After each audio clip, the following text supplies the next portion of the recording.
Welcome back, you night owls. Tonight we enter a world of velvet silence, flickering candlelight, and the soft rustle of silk on marble.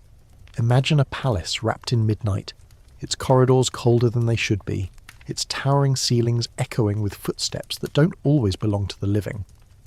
In a high-ceiling throne room, under the pale glow of moonlight filtered through carved jade screens, an emperor sits, not to rule, but to listen. His court has long since gone to bed. He is alone, except for the figures he insists are with him. They don't speak out loud, but he answers them anyway. There's just one problem. They probably won't survive this. So, before you get comfortable, take a moment to like the video and subscribe, but only if you genuinely enjoy what I do here. And don't forget to post where you're listening from and what time it is. Bonus points if it's after midnight. Now, dim the lights. Maybe turn on a fan for that soft background hum, and let's ease into tonight's journey together. The Emperor's footsteps echo like drum beats down the marble hallway. Each night, once the court retires, the servants melt into the walls, and the guards turn their eyes politely away. He begins his silent march. He wears no crown, no regalia, just a loose robe, silken and shadow-coloured, embroidered with constellations only visible in the coldest winters. In his right hand he carries a candle, in his left nothing. But sometimes he looks down as if he's holding someone else's hand. He walks the same route every evening like clockwork, past the Garden of Nine Pines, where the wind always seems to whistle in a minor key. Down the long corridor of mirrors, now mostly covered in muslin, because he once claimed he saw a girl inside one who smiled too wide and whispered his name backward. Through the hall of eternal records, where not a single scroll has been touched in decades, yet dust never seems to settle. The guards never question him anymore. Not since the night he stopped beside one and asked quite calmly, "Do you hear her crying too?" The man fainted before he could answer. The Emperor had only smiled, nodded and moved on. It began, they say, years ago. But no one knows when exactly. There is no official record. The court chroniclers do not document his nightly conversations. Ministers have learned not to comment, not to ask, but they whisper. Everyone whispers. About the way he pauses mid-sentence during the day, eyes unfocused, as if listening to someone just behind him.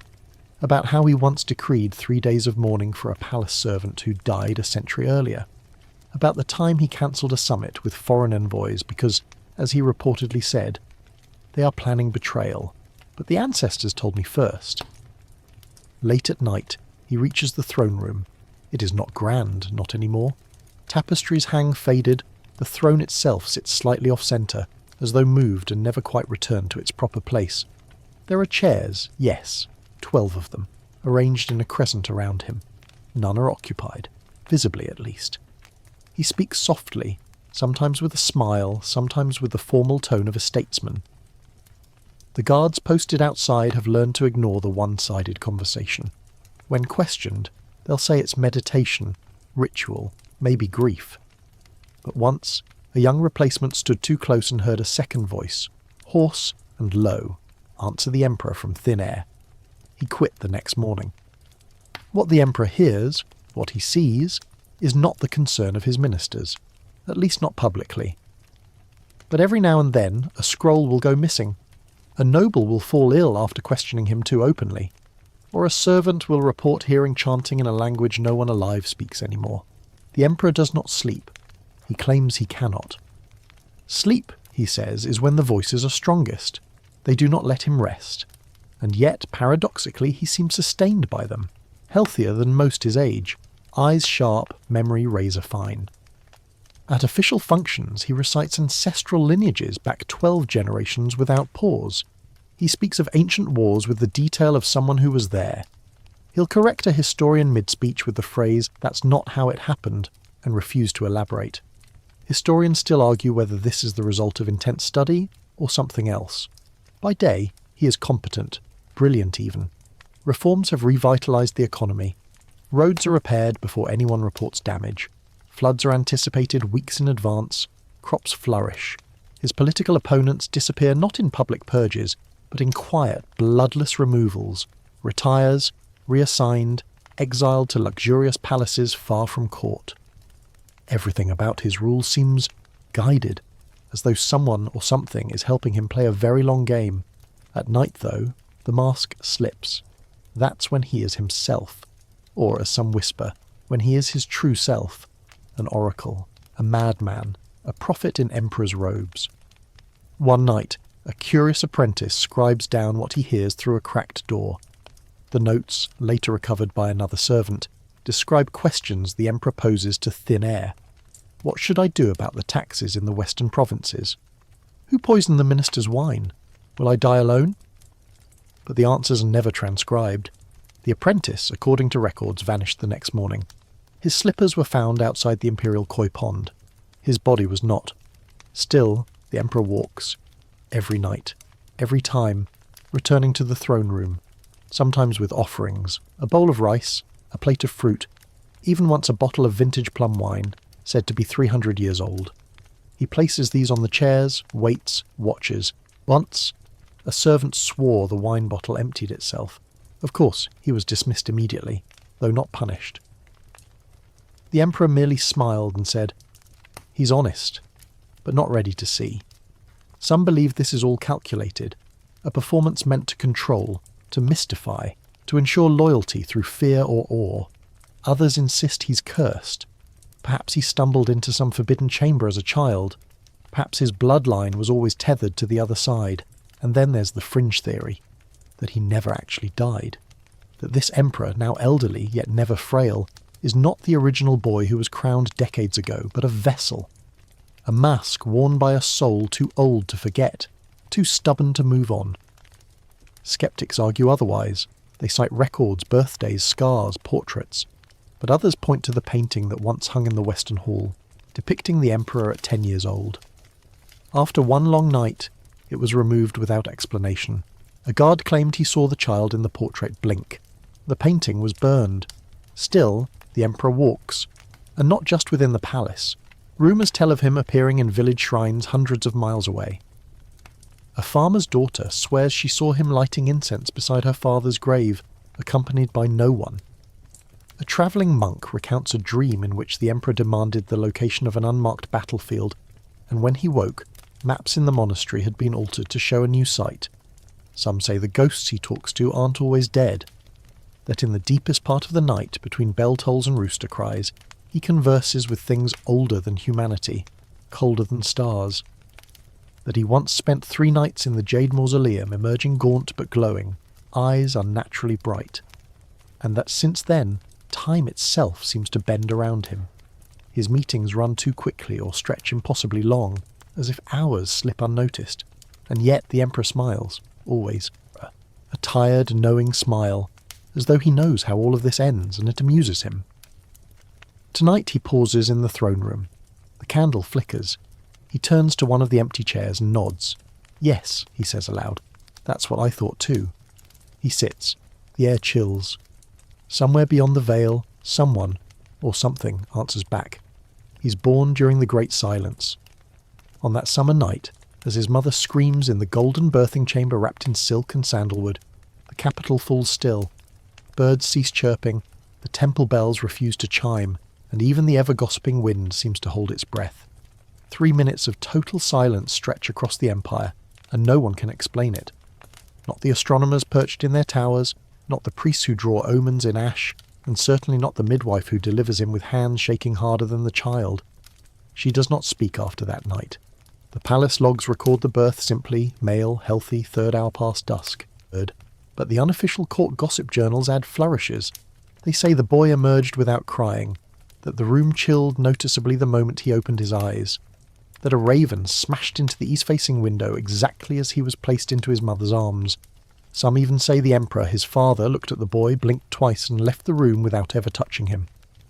The nursemaids later whisper that the emperor never again entered the birthing chamber. The omens pile quickly. A month after his birth, an eclipse darkens the sun until the city cloaks itself in torchlight at noon. The imperial astrologer notes the rare conjunction of 5 wandering stars, normally a sign of either great power or cataclysm. No one can agree which. Meanwhile, a crack splits the main temple's jade altar in 2 with no quake or storm to blame. The high priest says it means a door has opened. Of course, he's just a baby. He sleeps soundly, mostly during the day, At night he stares wide-eyed at the flickering shadows on the ceiling. The servants begin to notice how he reacts to empty corners of the room, sometimes cooing, sometimes flinching. He babbles often, but never to people, always to the space behind them. By the time he can toddle, he develops a habit of standing motionless in the hallway outside his nursery for hours. He stares straight ahead, unblinking. Servants try to carry him back inside, but he resists violently, going stiff as wood. So they begin leaving him there, arranging soft mats and warm cloaks. He never speaks during these moments, but after he returns he always seems older. The Empress dies 2 winters later, in her sleep, without illness or warning. Her face is peaceful, though the attendant insists her last breath sounded more like a sigh of relief than pain. That night, the boy says his first real sentence. She's with the White Lady now. No one asks what that means, but the younger servant, barely 13, quits the next morning, too frightened to stay. She's later found in the city's southern cemetery, curled against her grandmother's grave, eyes wide open and blinking too slowly. The palace begins adjusting to the strange child's rhythms. He does not enjoy toys. He finds music too loud. He cannot bear mirrors, especially small handheld ones. He throws them across the room, screaming, until they're removed. He dislikes being touched, unless by his nanny, a grizzled old woman named Bao, who swears she once saw a man vanish into smoke during a tea ceremony. She's assigned to him not because of her skills, but because no one else lasts. Bao, oddly, thrives. She's the only one who seems to understand him. She encourages his quiet staring, his conversations with shadows, even leaves sweets on windowsills. For your whisper friends, she says. When asked why she's not afraid, she snorts. Ghosts are just people who didn't finish talking, she mutters. One day, when the boy is 5, the nursery catches fire. No one knows how it starts. The guards outside swear nothing passed by, and the braziers had been doused. But smoke floods the hall, and flames lick at the carved woodwork. Panic erupts, except in the boy's room. He's found sitting in the centre of the floor, untouched, as flames circle him in a perfect ring without crossing it. He doesn't blink. He only says, "She told me it wasn't my time." The fire dies as suddenly as it began. A week later, Bao moves him into the old western wing, long abandoned after a noble's mysterious death decades earlier. The boy chooses the smallest room, one with no windows and a door that never fully closes. He begins sleeping peacefully for the first time. Bao explains to anyone who will listen, they prefer it there. Walls are thinner. He grows older, but not quite normal. He reads voraciously, especially texts most don't touch. Not the classics, but dusty volumes on ancestor rites, burial songs, moon rituals, even a tattered scroll describing how to entice memory spirits with fermented peach. He memorizes incantations written in scripts scholars barely understand. When the court scholar tries to redirect his studies, the boy simply stares and says, "He's wrong about the flood dates. The old ones remember better." The next year, an unexpected flood hits the southern rice terraces just as he predicted. By age 8, the emperor notices him more. Not with affection, but curiosity. He summons the boy occasionally to sit beside him in court. The ministers find it odd, even disturbing. The child does not fidget. He listens carefully and sometimes interrupts, not with childish nonsense, but with perfectly timed corrections. Once, he calmly points to a visiting duke and says, "He buried his brother beneath the fig orchard, not the shrine." The duke laughs nervously, then disappears a month later. Historians still argue whether this child was gifted, merely lucky, or guided by something unseen. At 10, he dreams in different languages. He wakes speaking them fluently. His voice sometimes sounds wrong, deeper, scratchier, not like a child's. Bao nods knowingly, while others grow uneasy. A new tutor, a renowned linguist, insists the boy recited a dead dialect flawlessly, one only known through carvings on temple ruins. The tutor resigns immediately, citing health concerns. That same year, the boy begins requesting dinners be set for more than just himself and Bao. There will be visitors, he says, so extra bowls are placed. At first, servants scoff. Then, they notice the food slowly disappearing, a dumpling gone, a grapevine empty, rice scooped out though no one sees how. Eventually, even sceptical attendants begin bowing slightly toward the empty chairs. On his 12th birthday, he refuses celebration. Instead, he wanders the royal cemetery alone for hours. When Bao finds him, he's speaking to the grave of a long-dead general. No one taught him the man's name, but he knows it. He also knows details of the general's final battle that are not recorded in any scroll. Later, he sketches a battlefield layout that matches newly discovered ruins uncovered in the north, hundreds of miles away. By now, the court begins whispering in earnest. Some see him as touched by the divine. Others call him cursed. A faction of ministers begins campaigning for his younger cousin to be named heir instead. But their leader dies suddenly, his throat swollen, face purple. The physician blames an exotic wasp sting. Still, no one finds the insect. The boy says nothing. But at his next silent dinner, an extra bowl of honey is added.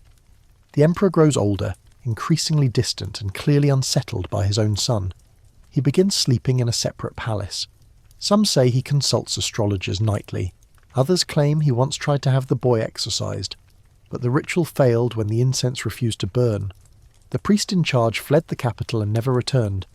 Meanwhile, the boy waits. He does not laugh, but sometimes he smiles, softly, knowingly, as if remembering a joke no one else can hear. He walks through the library at night without candles, murmuring greetings to corners. He avoids touching bronze, but likes bone. His collection includes fragments of animals, carved and polished. He once says, "They listen better when they're cleaned." No one asks what they means, and then, at 14, he begins to dream of fire again. He wakes screaming one night, shaking violently. Bao holds him, rocking gently, humming something ancient. The next morning he walks to the emperor's pavilion unannounced, kneels, and tells him to delay the trade expedition to the south. "There's going to be a storm," he says. "She showed me." The emperor hesitates, but delays the ships by 2 weeks. A typhoon devastates the coastline the day they would have departed. Publicly, the emperor praises gut instinct. Privately, he begins sending more spies into the palace, watching the boy, tracking his steps, listening outside his door, but they never hear anything unusual. Until, one night, a guard stationed outside the boy's room reports hearing 2 voices inside. One his own, calm and steady. The other older, brittle, but unmistakably speaking in the language of the old dynasty, lost for centuries. The next morning the guard resigns, and so, as adolescence stretches its fingers through the palace, the boy, soon to be heir, soon to be emperor, no longer walks alone, at least not completely. The Palace of Murmurs is not what most imagine when they think of royal grandeur. It is not all towering golden gates or echoing marble courtyards. Not in the western wing, anyway. The section quietly ceded to the boy prince once the main halls grew too nervous of his midnight habits. Here, corridors narrow like the arteries of an old creature, and the walls tilt just slightly, like they're listening. This part of the palace carries old breath. The stone is warmer here than it should be, as if memories still radiate from it. Tapestries hang dusty but still vibrant, scenes of long-dead heroes with eyes that seem too lifelike in dim candlelight. There are no guards stationed outside these rooms anymore. None have volunteered since the incident with the whistling door. And yet, the prince is never alone. It begins subtly. He notices the sounds first, his own name whispered softly when no one is near. Not alarming, not angry, just familiar, like a memory spoken by someone else's mouth. Sometimes it's from the corner, other times from under the bed, or the space between 2 window panes that have no opening between them. Bao hears them too sometimes. She doesn't seem surprised. "They like you," she says. "They follow those who remember them." By 13, the prince stops flinching when shadows move without wind. He welcomes them even. He begins arranging his room not for comfort, but for symmetry. "They like balance," he explains once, gesturing at a pair of matching lanterns. "Otherwise they pace." His chamber is modest but meticulously kept. Every object mirrored, every shelf aligned. The bed is low and wide, with space on either side as if waiting for someone else to lie down. There are always 3 chairs, never 1, never 4. A small gong sits by the door, struck once at sunset and once at dawn. Not by him, no one knows who does it. But it sounds every day, perfectly timed. When his tutors come, they are greeted with silence. Not out of rudeness, the boy simply listens, watches, and always, just as they begin to forget their discomfort and speak freely. He tilts his head, eyes drifting upward as if someone else is speaking only to him. Then he responds, not to the tutor, but to whoever just whispered. Never makes sense to the others. Eventually the palace assigns him fewer teachers. Still, he learns. Better than most. He reads everything. Every scroll, every scratched corner of wall, every tale from a passing merchant. But not for power, not for law, for patterns, for names, for the quiet threads of death and time and memory woven beneath the surface of every story. By this point, the western wing acquires its nickname, the Palace of Murmurs. Servants speak of invisible footsteps echoing behind them, of laughter in the empty laundry hall, of sudden temperature drops beside closed doors. One man reports that his shadow split in two one afternoon and never rejoined. He's reassigned to garden duty and avoids windows after that. Yet despite this reputation, the prince remains there willingly. Happily even. He takes to walking the halls barefoot, says it makes it easier to feel where they've been. He charts a new map of the wing. Not the architecture, but the energy. This room hums, he notes once, but that one echoes. Over time, he develops his own naming system. The hollow room, the clockless hall, the door that breathes. None of these names make sense. All of them stick. One room in particular becomes his sanctuary, a narrow chamber with no doors, accessible only by a crawl space behind a forgotten wardrobe. No one else fits comfortably inside. There's no light source. Yet inside, he writes, scroll after scroll filled with diagrams, symbols and short phrases like, "She remembers snow," or "The bone had 6 names." These writings are never destroyed, but they vanish often. Bao claims she sometimes finds them in places he never visits. The roof tiles, the base of old trees under her own pillow.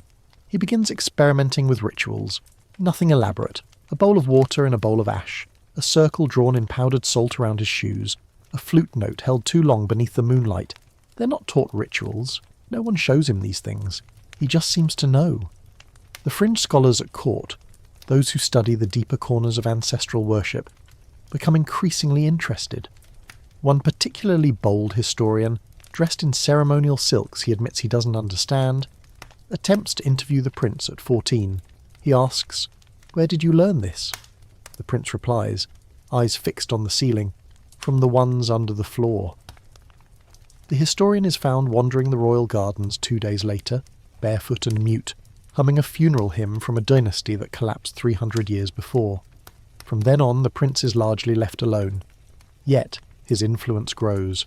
He writes letters to ministers twice his age, advising them on grain storage, diplomatic protocol, even the real reason behind a nobleman's insomnia.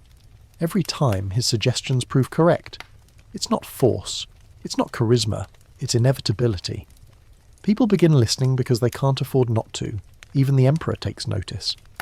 While he avoids his son's wing, he begins requesting his input more often.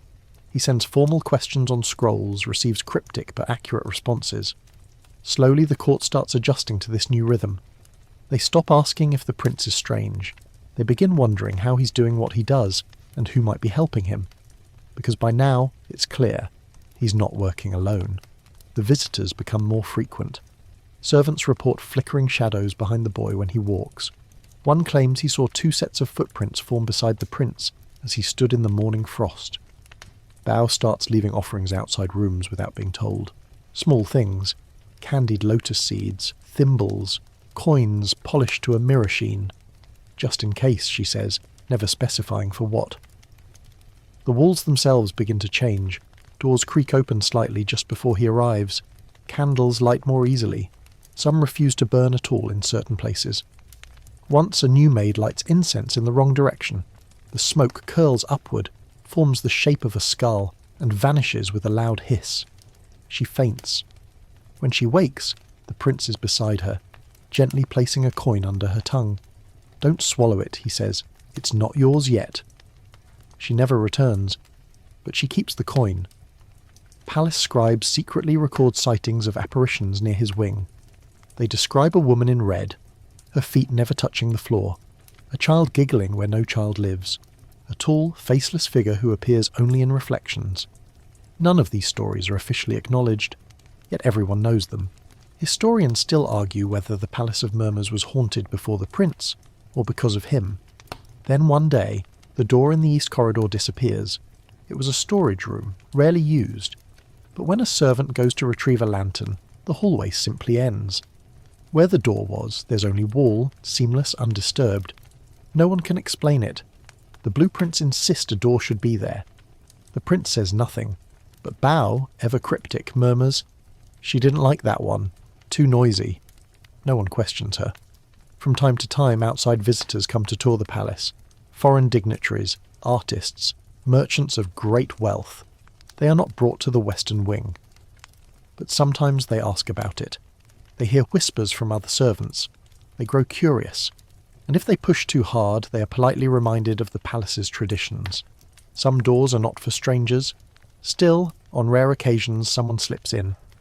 One painter manages to bribe his way past a drowsy night guard.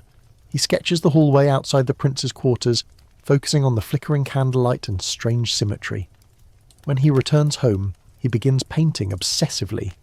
Massive canvases filled with faceless figures and floating staircases. He stops sleeping, says he hears humming from beneath the floorboards. He burns all his sketches, save one. The painting is purchased years later by a collector who hangs it in a gallery. 3 visitors collapse upon viewing it. Back at the palace, the boy continues growing, but something shifts. He starts sleeping less again. His dreams grow louder, more intrusive. Bao notes that he speaks in his sleep, words not of any known language, but rhythmic, almost like music. He wakes exhausted but serene. "They're more restless now," he says once, "more curious." He begins locking his chamber at night, not out of fear, out of courtesy. And then, one day, a pigeon flies into the Hall of Ancients, a room sealed since the last emperor's coronation.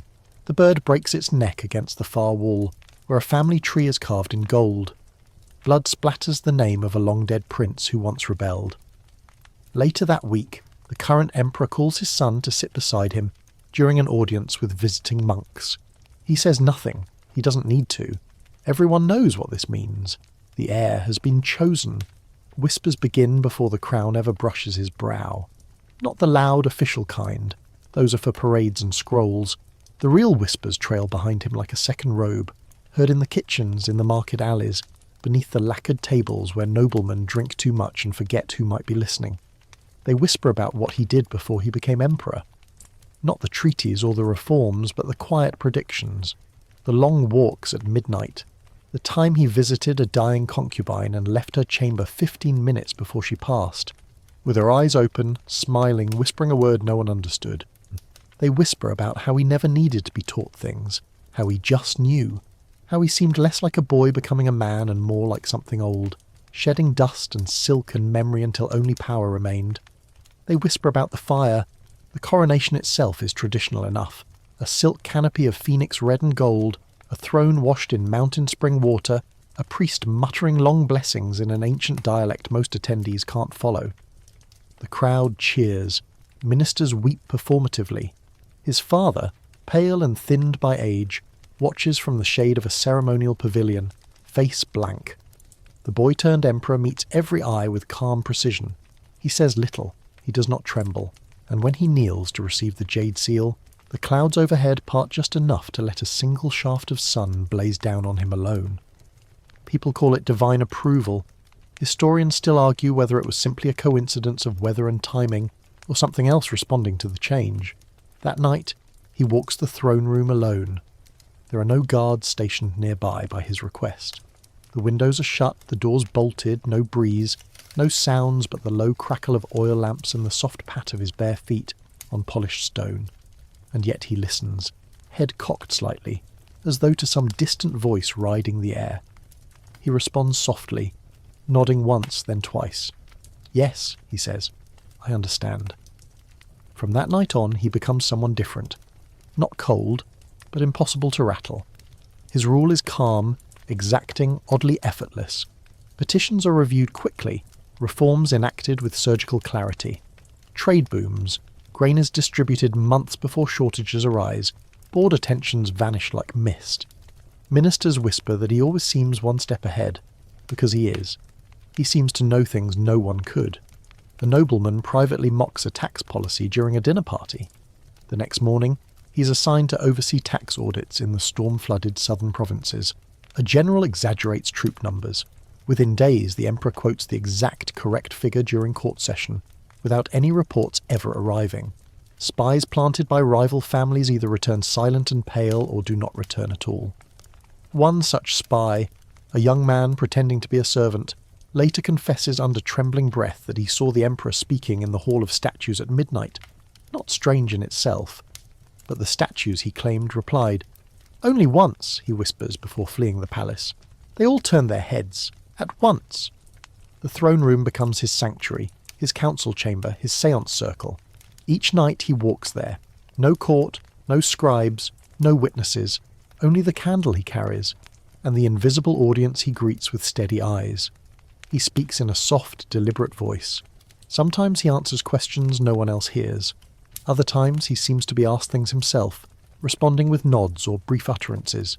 One evening, a curious attendant peeks through the crack of the heavy doors and swears she saw the emperor place a peach blossom on one of the empty chairs, and the blossom withered before it hit the seat.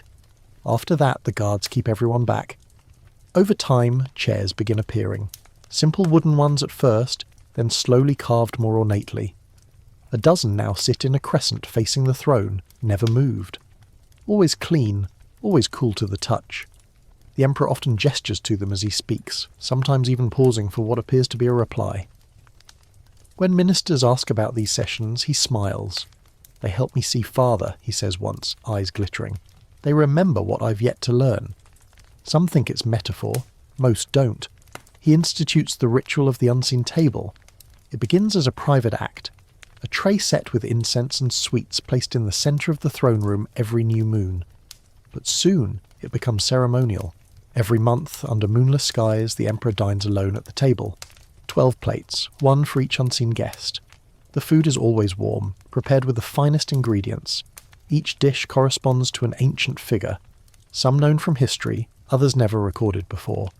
After each meal, he writes a short passage, not a report, a poem, a reflection, sometimes just a single word.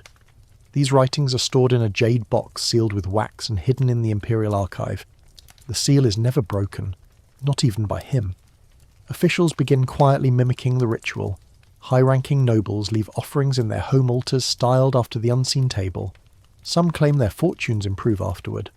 One general swears he dreamed of a battle strategy after copying the emperor's layout exactly. Another noble tries to profit from the ritual, selling authentic ghost seat pillows embroidered with auspicious sigils. He disappears en route to a delivery. His shop is later found empty, save for one cushion.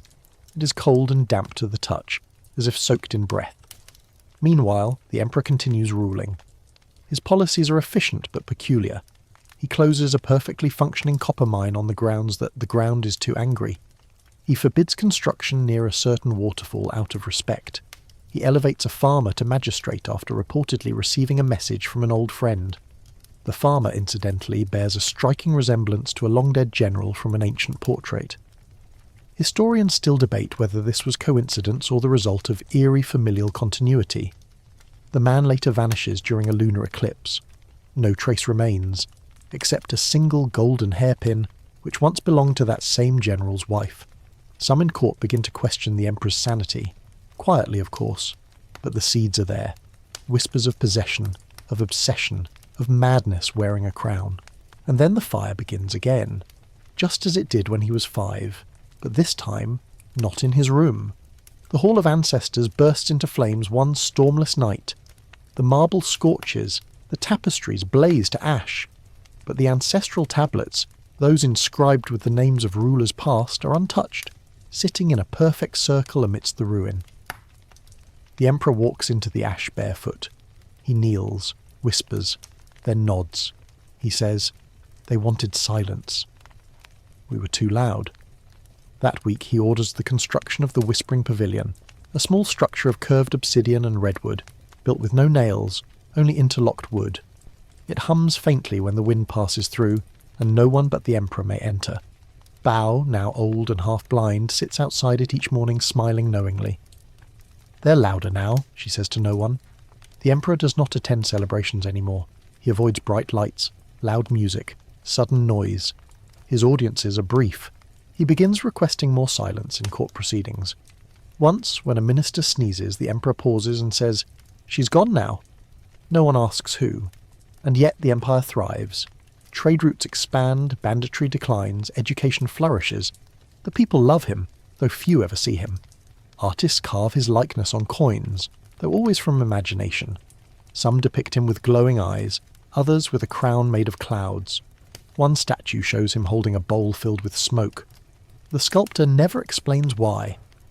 Then, one summer evening, a nobleman attempts to mock the ritual of the unseen table, throwing a feast in the court gardens with 12 invisible guests, giving them mocking names like Lady Bone and Duke Dirt.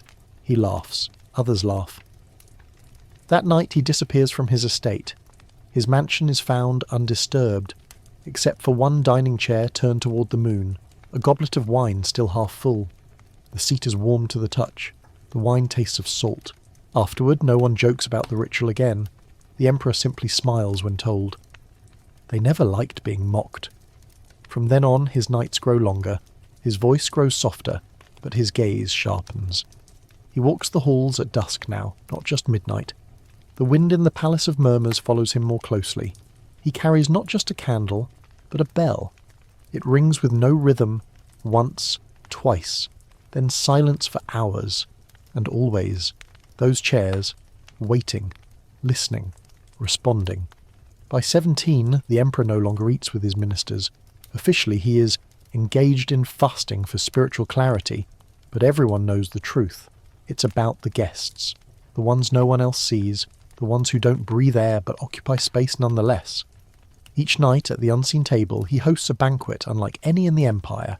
Every dish is precise, every setting arranged with care, and every plate, when cleared, shows signs of having been touched. No one dares ask who clears them. The staff assigned to this task, few and carefully selected, move in silence. They wear no shoes, speak no words, and avert their eyes from the chairs. It is considered a sacred duty, or, by others, a curse with a salary. One server, new and naive, once dared to glance directly at the seat nearest the emperor during a clearing. She dropped the tray. When she was helped up, she whispered, "He wasn't done eating." She left the palace 3 hours later, packed and weeping, refusing to say more. She was never seen again, though her grandmother claimed she started sending letters, each one blank save for a single pressed leaf. The court's anxiety grows, though few admit it. The emperor is not cruel, his laws are fair, his reforms measured. But there is an unease, an invisible pull on the back of every neck when he enters a room. Ministers find themselves choosing words more carefully. They speak with fewer metaphors, avoid sarcasm entirely. One man, trying to be clever, joked that he had 3 spirits of ambition. He developed a terrible cough the next morning and died of breathlessness within a week. From that point on, no one uses the word spirit in court unless quoting scripture. The emperor, of course, seems untouched by the fear. If anything, he flourishes. He rarely falls ill. He remains lithe and sharp-eyed, his posture regal even when seated at the unseen table in plain robes. He speaks with a quiet certainty, often stating events before they happen, diplomatic agreements, seasonal storms, the births of twins. Historians still debate whether he employed a vast network of spies and astrologers, or whether, as some argue, he simply asked. One night, a scribe assigned to record royal decrees arrives late to the Hall of Ink. He expects reprimand. Instead, he finds the emperor already seated, alone, surrounded by opened scrolls. Without looking up, the emperor says, "I've already written it for you." And indeed, the scroll on the desk is filled with the scribe's own handwriting, every curl and serif an exact match. The scribe quits the next morning and becomes a beekeeper in the western provinces. His bees swarm in perfect circles. Word spreads. It becomes clear to all that someone or many someones are advising him. This becomes especially apparent when one spring the emperor delivers a midnight decree. A decree not requested, not predicted, and not believed at first. The empire shall prepare, he announces, for a famine. The ministers are baffled. Crops are healthy, rainfall has been generous, and trade continues smoothly. But the emperor is adamant. He directs the construction of massive granaries, reroutes grain from export routes to inland reserves, and orders land surveys for irrigation potential. His advisors protest, citing expense and political backlash. The emperor listens politely, then adds 2 more empty chairs to the unseen table, just in case, he says. That autumn, the winds shift, rains vanish, crops blacken. A strange insect invades the southern fields, never seen before, never recorded. In 4 weeks, over half the season's rice yield is gone, but the people do not starve. The grain flows, distributed efficiently. Unrest is minimal. Praise spreads like fire on a dry field. The emperor is called He Who Heard the Earth. When asked how he knew, he simply replies, I asked the ones who walked it first. This becomes a refrain. His nightly sessions at the unseen table deepen. He stops speaking out loud as often. He listens more, sometimes for hours. The candle wax burns down to the floor and still he sits. Observers note that he often raises his hand slightly as if to stop someone mid-sentence. Other times he nods rapidly, eyes closed, as if the words entering his mind come too quickly. A new rumour surfaces, that the emperor no longer blinks. An exaggeration, surely. But those who serve near him begin to swear by it. He watches everything with relentless stillness. A fly lands on his arm during court. He does not move. It stays a full minute, then dies. And then there's the matter of the painting. Commissioned by the Guild of Imperial Artists for his 20th birthday, the portrait is meant to capture him in regal splendour. Instead, it captures something else. The artist, known for his realism, includes the unseen table in the background. But when he presents the finished canvas, everyone recoils, not at the emperor himself, who is serene, luminous even, but at the shadows behind the chairs. 13 of them, not 12, one taller than the others, one turned completely around. The artist insists he didn't paint them. He's found dead in his studio a week later. The painting disappears from public view. The gallery that displayed it begins leaking water inexplicably. It is eventually torn down and rebuilt on another site. The emperor says nothing, and yet life within the palace continues. The bureaucracy functions. Taxes are paid, people are fed. It's not tyranny, it's just haunted. One day, a minor official, curious and a bit too brave, writes a private letter to a colleague. In it, he speculates that perhaps the emperor is not speaking to ancestors but to something else entirely. He uses the term parasite once. 3 days later, the official begins speaking backward. Only backward. He is dismissed quietly. The letter vanishes from the archive. Bao, now so old she's barely mobile, still visits the unseen table. Not every night, but often. She never sits. She stands behind the emperor, hand resting gently on the back of his chair. She hums sometimes, tunes that cannot be traced to any known melody. Once, a young page asks her what the humming is. She replies, "It keeps the old ones from getting restless." When pressed, she adds, "There's always more than 12. They take turns. Despite everything, the omens, the disappearances, the shadows in paintings, the emperor remains deeply popular among the people. Festivals flourish. Crime shrinks. Scholars publish more. Artists create more. Poets write odes to the emperor of the listening hour. It's as if the empire itself holds its breath in reverence. But not everyone is content. A noble faction begins to form, discreetly, behind veils of civility. They argue that the emperor's methods are unnatural, that his reliance on whispers and invisible counsel threatens the moral balance of the state. They propose a return to rational governance, a separation of crown and spirit. They call themselves the Lantern Circle. Their symbol, a lantern whose flame burns blue. Their first act, to install an overseer within the palace. The emperor agrees without protest. A woman named Xiaolan, sharp-witted and sceptical, is appointed royal auditor. She's to attend court daily, sit through rituals and report any unusual practices. She keeps detailed records, watches for signs of manipulation or trickery. Her first report notes a worrying silence during the unseen table ritual, and possible suggestive behaviour toward imaginary figures. Her second report is never written. She is last seen standing motionless outside the Hall of Obsidian, eyes wide, whispering, "They were already here when we arrived." The Lantern Circle disbands within a month. Their leader begins funding music schools instead. From then on, the emperor is left alone, and yet he continues to host the dinners. 12 chairs, 12 settings, sometimes 13. He no longer eats, but he listens, always listening. He's 22 when the libraries begin to change. Not outwardly, no grand renovation, no sweeping reforms to cataloguing systems, but subtly, the way a forest changes when something large and quiet starts moving through it at night. Scrolls misfile themselves, maps unroll to different dates than they were sealed with. Scribes report that when they retrieve a document, another they did not request is often already waiting on their desk, open to a relevant passage, ink still glistening. The Emperor visits the Archive of Echoes once a month. It is not the largest library in the Empire, nor the most beautiful, but it is the oldest. Parts of it are built atop foundations older than the palace itself, stone foundations that no one alive remembers laying. Beneath its vaults, there is a chamber called the Listening Vault, accessible only through a narrow stairwell and a door that never opens the same way twice. Only the Emperor has the key. He spends hours down there, seated among wax-sealed ledgers and dust-choked atlases.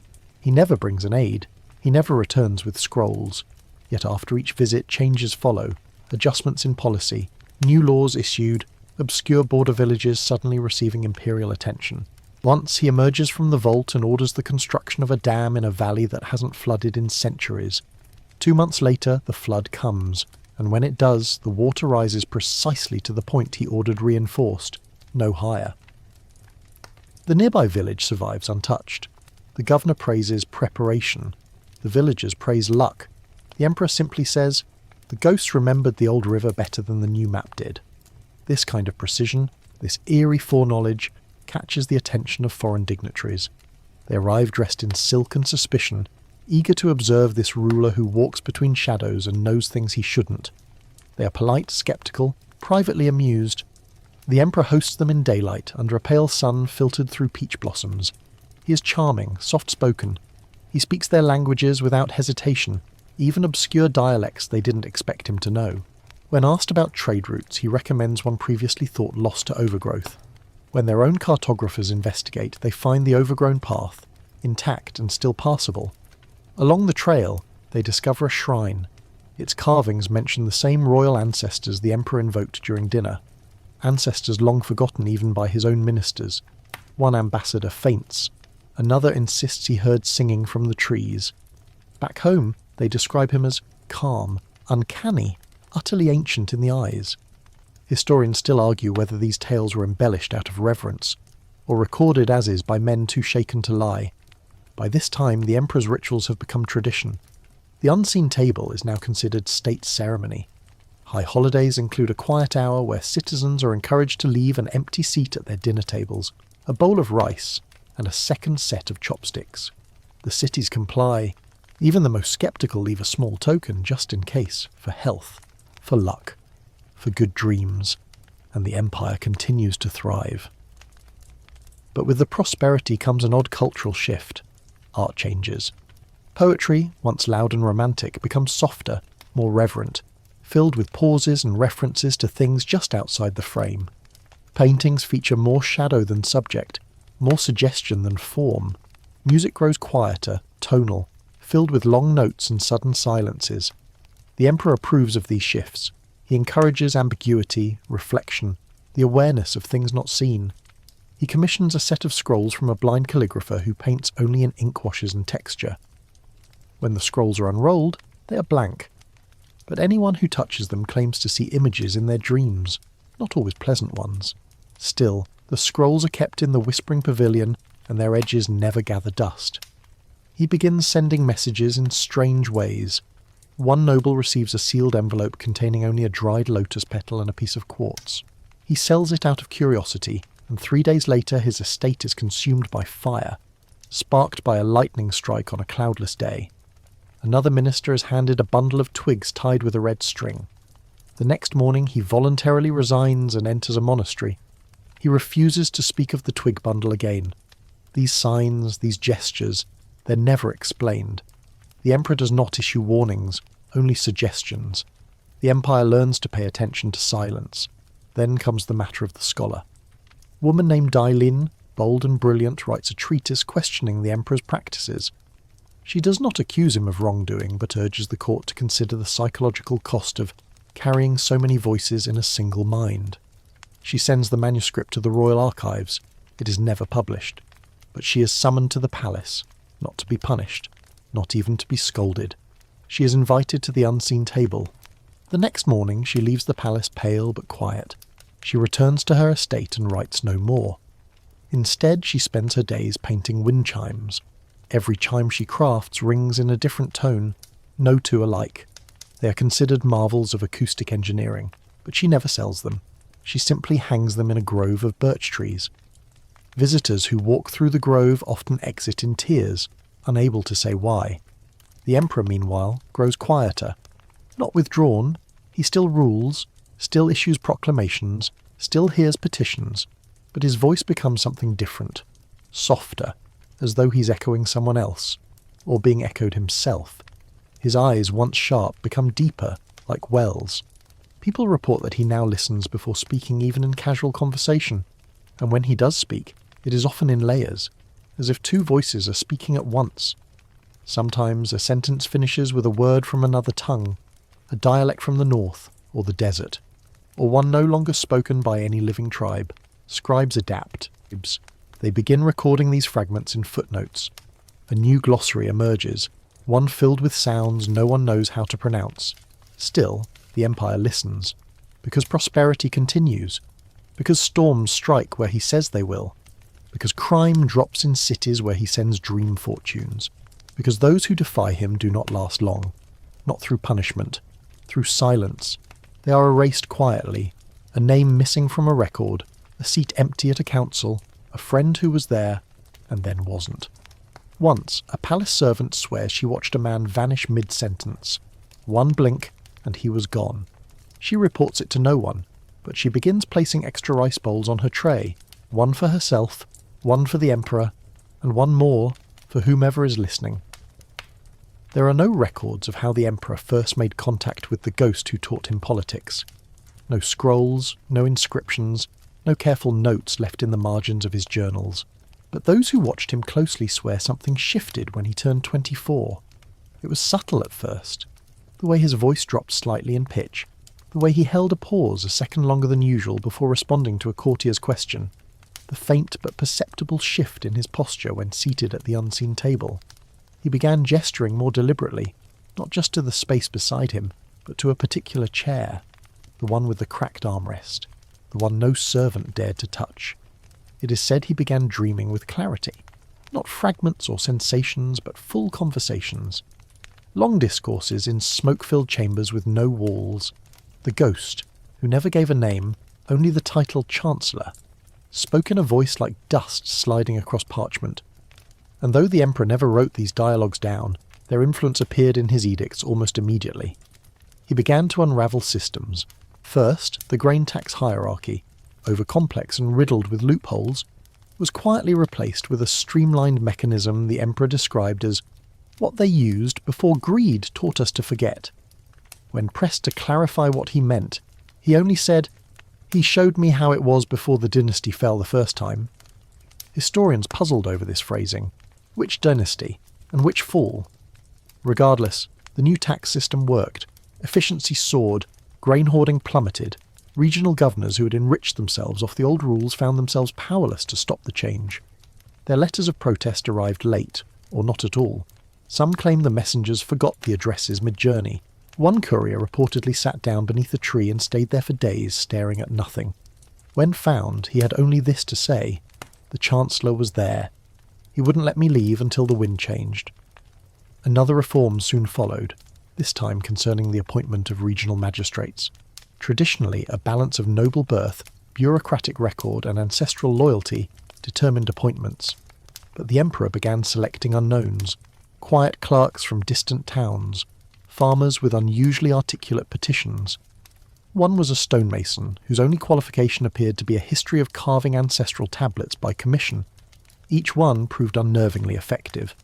One magistrate resolved a decade-long land dispute by uncovering a buried border marker that hadn't been seen in 100 years.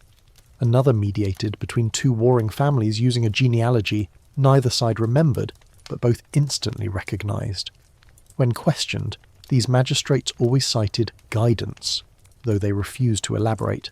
One remarked, "I only followed what I was told in the second dream." These changes alarmed the bureaucratic elite. Their power diminished quietly, not through laws or purges, but through irrelevance. They still held titles, wore robes, attended meetings. But decisions now circled around them like mist around a mountain, visible but untouchable. In private, some speculated that the emperor was no longer entirely himself, that the Ghost Chancellor, whoever or whatever he was, had begun to speak through the emperor, not just to him. And then came the grand experiment. The emperor announced a trial in the eastern provinces, a new political model. Councils would be formed not of appointed officials, but selected based on ancestral memory. Each council would include one living descendant of a named founder, an individual chosen by an unexplained set of criteria, described only as those whose dreams echo loudest. The scholars balked. This sounded like mysticism, like chaos, like the unravelling of the orderly Confucian ideal.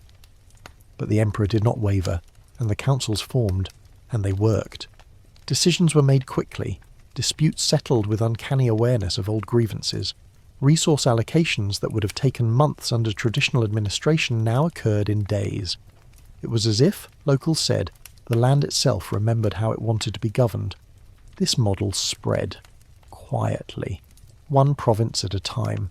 It became known as the Memory Courts. The Ghost Chancellor was never seen, of course, but those close to the emperor noted patterns. He sometimes paused mid-sentence, as if awaiting approval. He spoke of past policies with unusual intimacy, referencing specifics only someone who had lived them would know. He once referred to a failed canal project from a century prior as that foolish leftward fork we insisted on, then corrected himself, adding, "He insisted, I merely watched." It was the first and only time he publicly separated his voice from his own. That distinction, that quiet separation, became a subject of fascination. Poets began writing verses addressed to the one behind the veil. Artists painted dual portraits, one of the emperor seated at the unseen table, the other of a shadow standing behind him, a hand resting gently on his shoulder. An underground play called The Chancellor's Breath was performed once, then banned. It featured a character who never spoke, but moved other characters like puppets. The playwright vanished shortly after, and still the empire prospered. There were missteps, of course. Moments when reforms outpaced resources. A mining town revolted against new labour laws. A coastal province resisted the memory courts, citing insufficient dream resonance. But each issue resolved with eerie timing. Floods receded just as supplies arrived. Trade caravans arrived early without explanation. Ships avoided storms predicted only in the emperor's dreams, and through it all the throne room remained sacred. There, the emperor still hosted his nightly council. The cracked armrest chair, the chancellor's seat as some began calling it, was never empty, or at least never felt empty. Ministers who passed nearby often described a chill. One swore he heard the slow rustling of parchment, though no documents were open. The emperor stopped denying the presence, he embraced it. "It is no longer about ruling," he said once. "It is about remembering well enough that the past can breathe again." Some saw this as wisdom, others a warning. But no one challenged him openly. By now, attempts to interfere had grown unpredictable. A small group of scholars tried to disrupt the memory courts by publishing corrected historical records. Their presses malfunctioned. Ink turned to water. Typeset fell apart mid-print. Their master scroll turned blank overnight. When the lead scholar opened it again, he found a single phrase written inside. "History is not a debate. It is a conversation." And we were not finished. He renounced his post the next day. And yet in private he whispered something else. He said he saw the Chancellor, not in flesh, not in ghostly haze, but in reflection. In a bowl of water, still as glass, he glimpsed a tall man with a mouthful of ink and eyes like fading scrolls. From that day on, even skeptics began to speak more carefully. Not all ghosts are born of tragedy. Some, it seems, are born of unfinished governance, and this one, the Chancellor, had found in the emperor a willing vessel. Together they ruled, not as man and spirit, but as continuity, as echo, as whisper. And the empire, listening to both, marched forward, even as its shadow grew longer. Prosperity, as it turns out, is its own form of silence. With famine held at bay, with the granaries full, the roads orderly, the uprisings non-existent, The empire settles into a strange humming rhythm. There is little for the court to debate anymore, only to implement, approve, and nod along. The emperor's edicts arrive already correct. Trade treaties are drafted with exact figures no one argues against. The high priests stop questioning his choices, claiming they have begun receiving confirmations in dreams of their own. No messages, just feelings, just echoes. And still, the emperor speaks nightly to the invisible. Now, he no longer uses just the throne room. He walks, sometimes in circles around the palace courtyard, barefoot with hands behind his back. Sometimes through the library, trailing one finger along the spines of untouched books. Occasionally down by the river's edge, where fireflies gather around him even in winter. He talks quietly as he moves. No guards follow. They are told not to. He whispers names, gives thanks, asks questions. His lips move constantly in those hours after dusk, answering voices no one hears. But the Empire notices the shift. For while peace continues, it becomes clear that their emperor has begun to look elsewhere. Not with his eyes, which remain focused and alert, but with something deeper, some internal compass now pointed far beyond his borders. It is said he once stopped mid-sentence during a council meeting, turned his head and said aloud, "Not yet. Wait," then resumed the conversation without apology. Later that day, an earthquake strikes the northern outpost. No one is injured. The garrison had been evacuated hours earlier, by his order. When asked how he knew, he replied, "She warned me." She felt it before the stones did. She. The elusive presence no one names but all feel. This is where the paranoia begins. Not from the people. They still adore him. Farmers leave coins in wells, hoping their dreams will echo loud enough to draw his favour. Mothers teach their children the story of the emperor who can hear the ground and speak with the sky. But inside the palace, among the advisors and the elite, the question begins to grow. Who is ruling now? The emperor or the dead? At first it's whispered only in corners. Has he gone too far? Does he still decide? Or do they?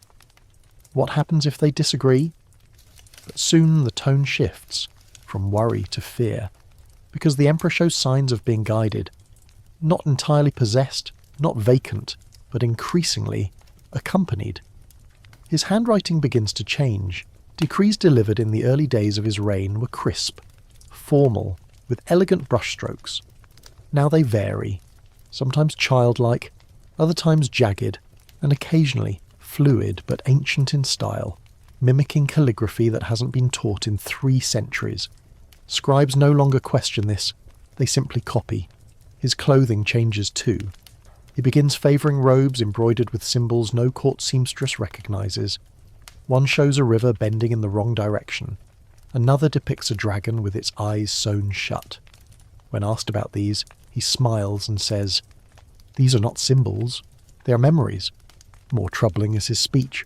During court sessions, he begins speaking in sequences, multiple voices tumbling from his throat in harmony or echo. At times it's a whisper layered under his main tone. At others, it's a reverberation, a half-beat behind, repeating his words in reverse order. Ministers learn not to react. To comment on it is to invite discomfort, or worse. One minister attempts to joke about the emperor always bringing backup. The next morning his courtyard is filled with frogs, every lily pad, every stone. None make a sound. They sit motionless until dusk, then vanish. He resigns a week later, and then there are the changes to the palace itself. It begins small, rooms shift. A hallway seems longer one day than the last. A door leads to a broom closet on Monday, and a windowless chamber on Thursday. Servants report seeing furniture they didn't place, artwork that wasn't commissioned, ink stains on scrolls that spell out unreadable words when viewed from the side. Some call it architectural drift. Others call it the tide. The notion that the palace is no longer a fixed structure but a living entity, gently pulsing under the influence of things that now inhabit it. One night, the stars above the palace shift subtly.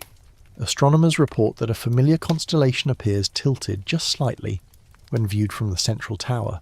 It returns to normal the next night. But the emperor had already written a poem that morning.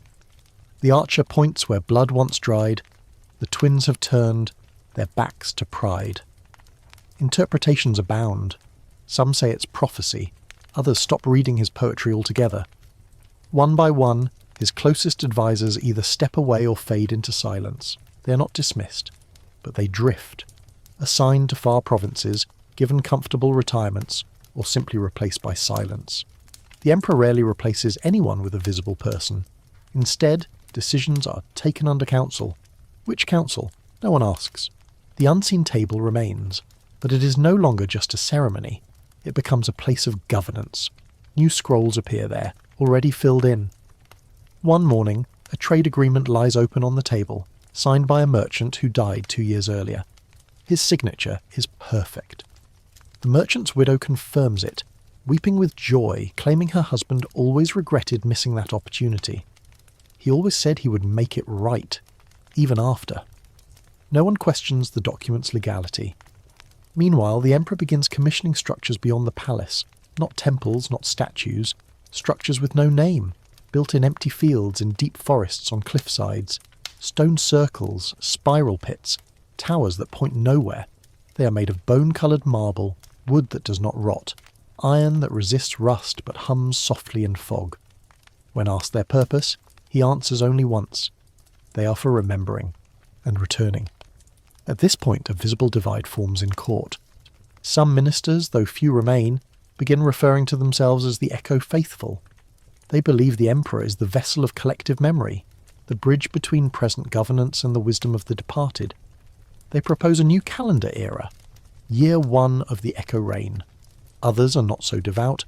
They avoid the West Wing entirely. Some begin carrying talismans. One man starts reciting ancestor prayers whenever the emperor enters the room. He's never scolded. But one day, his reflection fails to appear in a mirror. Just once. He retires immediately. Still, no coup is attempted, no open revolt, because the emperor remains correct. Every decision leads to benefit. Every mystery results in some quiet miracle. People eat, roads stay clear, rivers obey. Even the ghosts, it seems, know how to govern. And then, one day, the emperor is seen weeping. Not in court, not at a funeral, in the middle of a festival. He watches a child perform a dance, the Sparrow's Leap, an ancient form nearly forgotten. And as the drum beats echo, he presses a sleeve to his face and weeps silently, shoulders trembling. When approached, he says nothing. But afterward, he walks alone into the reflection pool and stays there until dawn. When he emerges, something has changed. He stops answering questions aloud. He smiles more, but speaks less. And when he writes, the ink takes longer to dry, as if resisting permanence. Some say this is when the emperor begins losing himself. Others say this is when he finds something even deeper. A new voice, one older than the rest, one that doesn't whisper. It hums, and the emperor listens. The mirror arrives at dawn, wrapped in thick black cloth and bound with silk cords marked by wax seals. No one admits to sending it. No courier claims the delivery. Yet it sits, perfectly centred, at the threshold of the Jade Pavilion, just as the emperor finishes his morning walk through the mist-shrouded gardens. He pauses before it, silent. The only sound is the rustling of pine needles overhead, like paper being shuffled by an invisible hand. Then, without hesitation, he lifts the cloth, breaks the seals, and reveals the mirror beneath. It is not silvered glass, nor polished bronze. It is obsidian, deep, dark, and rippling faintly despite the stillness of the air. The surface seems to draw light into itself, not with the shimmer of water, but the quiet greed of a black hole. It reflects, but only faintly. Faces shown within it appear incomplete, softly blurred at the edges, as if the mirror resists clarity. The emperor touches its frame, smooth jade inlaid with narrow strands of mother of pearl. He smiles. She found it, he says, to no one in particular. The mirror is moved to the throne room, placed directly across from the unseen table. It stands tall, nearly the emperor's height, its frame arched like a doorway. No guards are assigned to it. No decree is issued regarding its use. But everyone begins referring to it as the Soul Gate, even if only in whispers. At first, the mirror is quiet, but then it begins to blink. Not obviously, not often, but those standing watch, cleaners, scribes, attendants, swear that sometimes, just sometimes, when the emperor passes before it, his reflection does not follow exactly. It lingers a beat behind, or turns its head when he does not, or blinks when his eyes are still open. One servant, brave or foolish, leans in to inspect it after the Emperor leaves for his evening walk. She peers closely, then gasps, stumbling backward. "He was still in there," she whispers, pale as moonlight. "But it wasn't him, not quite." She's reassigned to the spice garden the next day. She never enters a building again, preferring the open sky. The mirror becomes part of the ritual. During each unseen table dinner, the Emperor sits so that the mirror is behind the guests and directly across from him. He doesn't glance at it often, but when he does, his eyes narrow, not in suspicion, but curiosity, as though he's trying to decipher a familiar accent in a foreign language. Then, one night, it speaks. Not aloud, not in voice, but the mirror fogs slightly, as if breathed upon, and within that fog a word appears, not etched, not written, but formed from condensation. "Stay." The Emperor smiles, bows slightly and says, "Not yet." It happens again the following week. This time the word is longer. "You remember." After this, a change settles over the throne room. The air grows cooler, though no vents or windows are opened. Candles sputter when placed too close to the mirror, and those seated nearest its reflection begin to feel watched. Not threatened, not exactly, but observed with a depth that makes the skin crawl, as if weighed. The Emperor, however, grows increasingly fond of the mirror. He spends hours before it in silence. Sometimes he murmurs old phrases in forgotten tongues. Sometimes he simply listens. He brings scrolls, ancient laws, dusty lineages, forgotten treatises, and reads them aloud as though the mirror itself is a scholar in need of refreshing. Occasionally it responds, not with words but images. Shadows flicker within its dark surface, brief flashes of scenes no one alive has seen.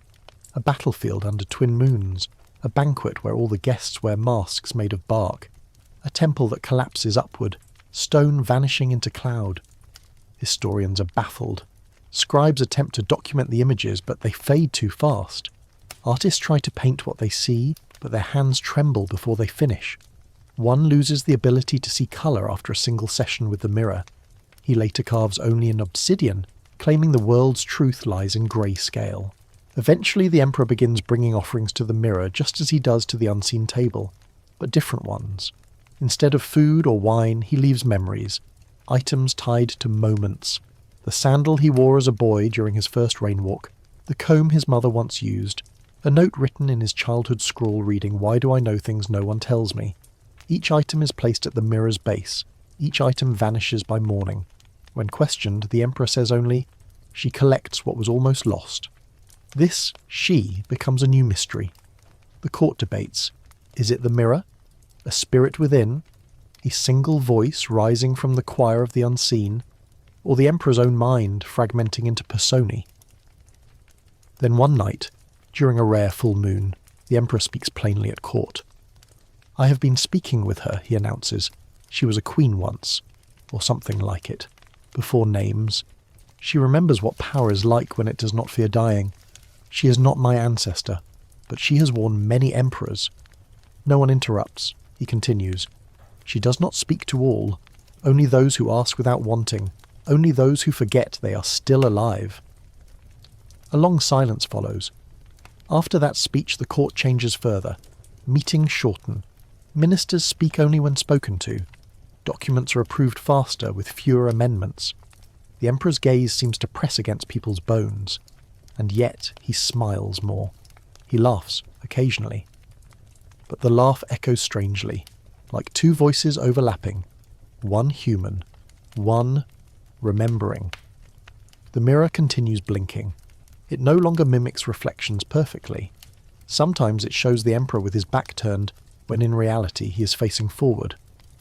Other times it reveals others in the room that are not there, figures standing just behind a speaker or kneeling in the shadow of the throne.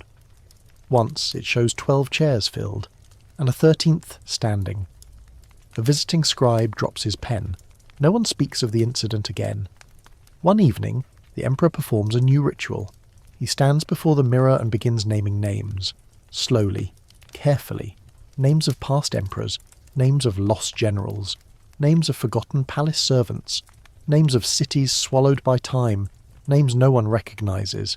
As he speaks each name, the mirror pulses faintly. By the 100th name, the entire palace is holding its breath. By the 1000th, snow begins to fall outside, though it is summer. The Emperor stops, bows, and says, "We will remember you next," then leaves the room. That night, several palace cats gather before the mirror. They sit motionless, eyes wide, tails twitching once per minute. At sunrise, they all stand and walk away in perfect unison. The Emperor begins seeing animals differently after that. He bows to birds, waits patiently for ants to cross the walkway. Once he spends an hour watching a spider weave a web between two columns. When asked why, he says, "She's spelling." Eventually a pattern becomes clear. The Emperor no longer uses the mirror to reflect himself. He uses it to observe others. When making decisions, he glances at it. When introducing new ministers, he stands beside it. When delivering edicts, he often pauses to look into it, not to check his posture or appearance, but as though awaiting confirmation. And sometimes correction. Rumours swirl that the mirror is a portal, a prison, a memory, that it holds a piece of his soul, that it is his soul split off and returned from another life, that the Emperor died long ago and the mirror holds what's left of him, keeping him animated like a puppet of glass. But those are only stories. What is known is this: the mirror never fogs around anyone else. No one else sees words, no one else hears her. And the Emperor? He no longer blinks, not even when the mirror does. There are many rooms in the palace, but few know of the Lantern Room. It's not hidden, not sealed, no spell bars its entry. Yet even the most senior court attendants give it a wide berth, and if asked directly, they fumble their words. They remember its location, but not why they avoid it. They know it has no locks, but treat it like it's forbidden. Some claim that the Emperor himself never steps inside. They are wrong. The Lantern Room lies near the southern courtyard, behind a pair of heavy jade doors carved with cranes. Inside it is always dusk, no matter the hour. Light filters strangely through the stained glass panels that line its ceiling, panels depicting animals long extinct, trees that bleed amber, moons with too many faces. And in the centre, hanging from the rafters, are the lanterns, 12 of them, each a different shape, each a different colour, all made from materials no one in the Empire recalls harvesting, metal that never tarnishes, fabric that shimmers like water, glass so thin it rings like bells when touched by breath. They sway gently, always, even without wind. These lanterns, they say, were not made, they were found. The Emperor comes here at twilight. He brings no candle. The lanterns light as he enters, one by one, in the same sequence each time. They cast overlapping shadows, intricate and impossible, onto the floor, patterns that never repeat. Here, he does not speak. He listens. It is not like the unseen table where he answers, nor like the mirror where he questions. Here, he simply stands beneath the lanterns and waits. His hands are clasped behind his back. His breathing slows. Sometimes his lips move, but no sound escapes. Those who have stood nearby, rare and quickly reassigned, describe a humming. Not from the lanterns, not from the Emperor. From the room itself, like a hive. Like breath caught in a bottle. Like memory being recited by the bones of the floor. The Lantern Room is where he meets her. Not the Chancellor, not the ancestors. Her, the one he calls Lan. He never explains the name, but he uses it with reverence, with patience, with the weight of longing. It is not a royal name, not recorded in any archives. No queen, no consort, no child buried beneath the palace ever bore it. And yet, when he speaks of Lan, his voice becomes different, less formal, more quiet. He first mentions her publicly during a rare evening gathering, an informal meeting with visiting philosophers. They are asking about the soul, about legacy, about whether an emperor rules only in life or continues through law and blood. The Emperor, sipping his tea, says calmly, "She loved the stars more than the throne. That's how I knew she'd return differently." No one asks who, but afterward, palace maids begin finding strange tokens on the balcony above the southern courtyard. Pressed flowers, slips of paper with hand-drawn constellations, tiny bundles of cloth tied with copper thread. Each morning, they're gone. No one sees who takes them. Whispers grow. Not of scandal, but of something older. A romance beyond death.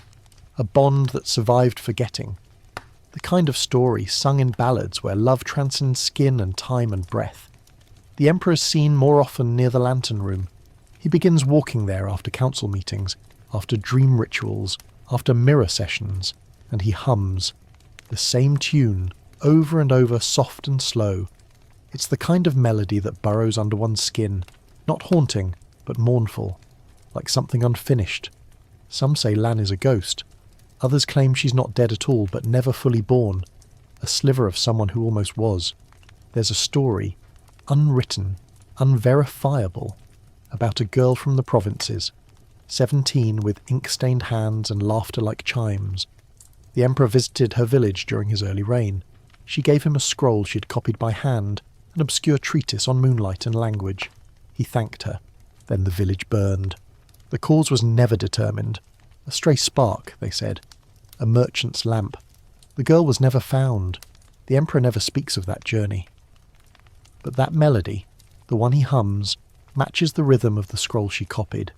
A scholar confirms it once, then chooses to study wind patterns instead of music. In the Lantern Room, her presence grows stronger. The Emperor begins bringing offerings, fragments of dreams written on silk, small carvings of stars, a bowl of water with a single petal floating in it. Always the same petal, ghost white, translucent, cold to the touch. He places the bowl beneath the largest lantern. The lantern flickers, the petal dissolves, and the Emperor smiles. This is not just a memory, this is love, but not the kind bound by flesh or name or touch. This is the kind forged in ritual and silence and shared vision, a bond between a ruler and a whisper. Soon he stops sleeping in the imperial bedchamber. He sleeps near the Lantern Room, in a small chamber with no windows. His dreams become longer. He begins waking with the scent of camellia in his hair, though none bloom in the palace. One day he emerges wearing a robe none have seen before. It is silver, etched with star maps, lined with a thread so fine it hums faintly in moonlight. At its hem is stitched a single name, Lan. The ministers notice. They say nothing. At court he speaks of unity, of dreams aligning, of a future ruled not by flesh but by intention. He introduces new concepts, dream sharing, governance through echo harmony, emotional resonance in policy design. Some try to understand, most pretend they already do. He appoints no new queen. But during the mid-autumn ceremony, he sets aside a chair beside his throne. Not at the unseen table, not for an ancestor. For her, he names no name, but the chair is carved with a single symbol, a lantern, and above the throne the lanterns sway, gently, gently, in rhythm with a heartbeat not heard but felt. That night, the moon rises blood orange, and for a moment every lantern in the empire flickers, even the ones long extinguished. The Emperor watches from the balcony. He does not speak, but he places a hand on the empty chair beside him, and waits. Banquets have always been a way of showing power, of reminding nobles and ministers, ambassadors and artists exactly who sits at the centre of the table. But under this emperor, the banquet takes on a different shape. It is no longer about pomp or cuisine. It becomes something quieter, stranger, and deeply unsettling. He calls them remembrance feasts. They happen without warning. No invitations, no ceremonial drumming or scheduled seating.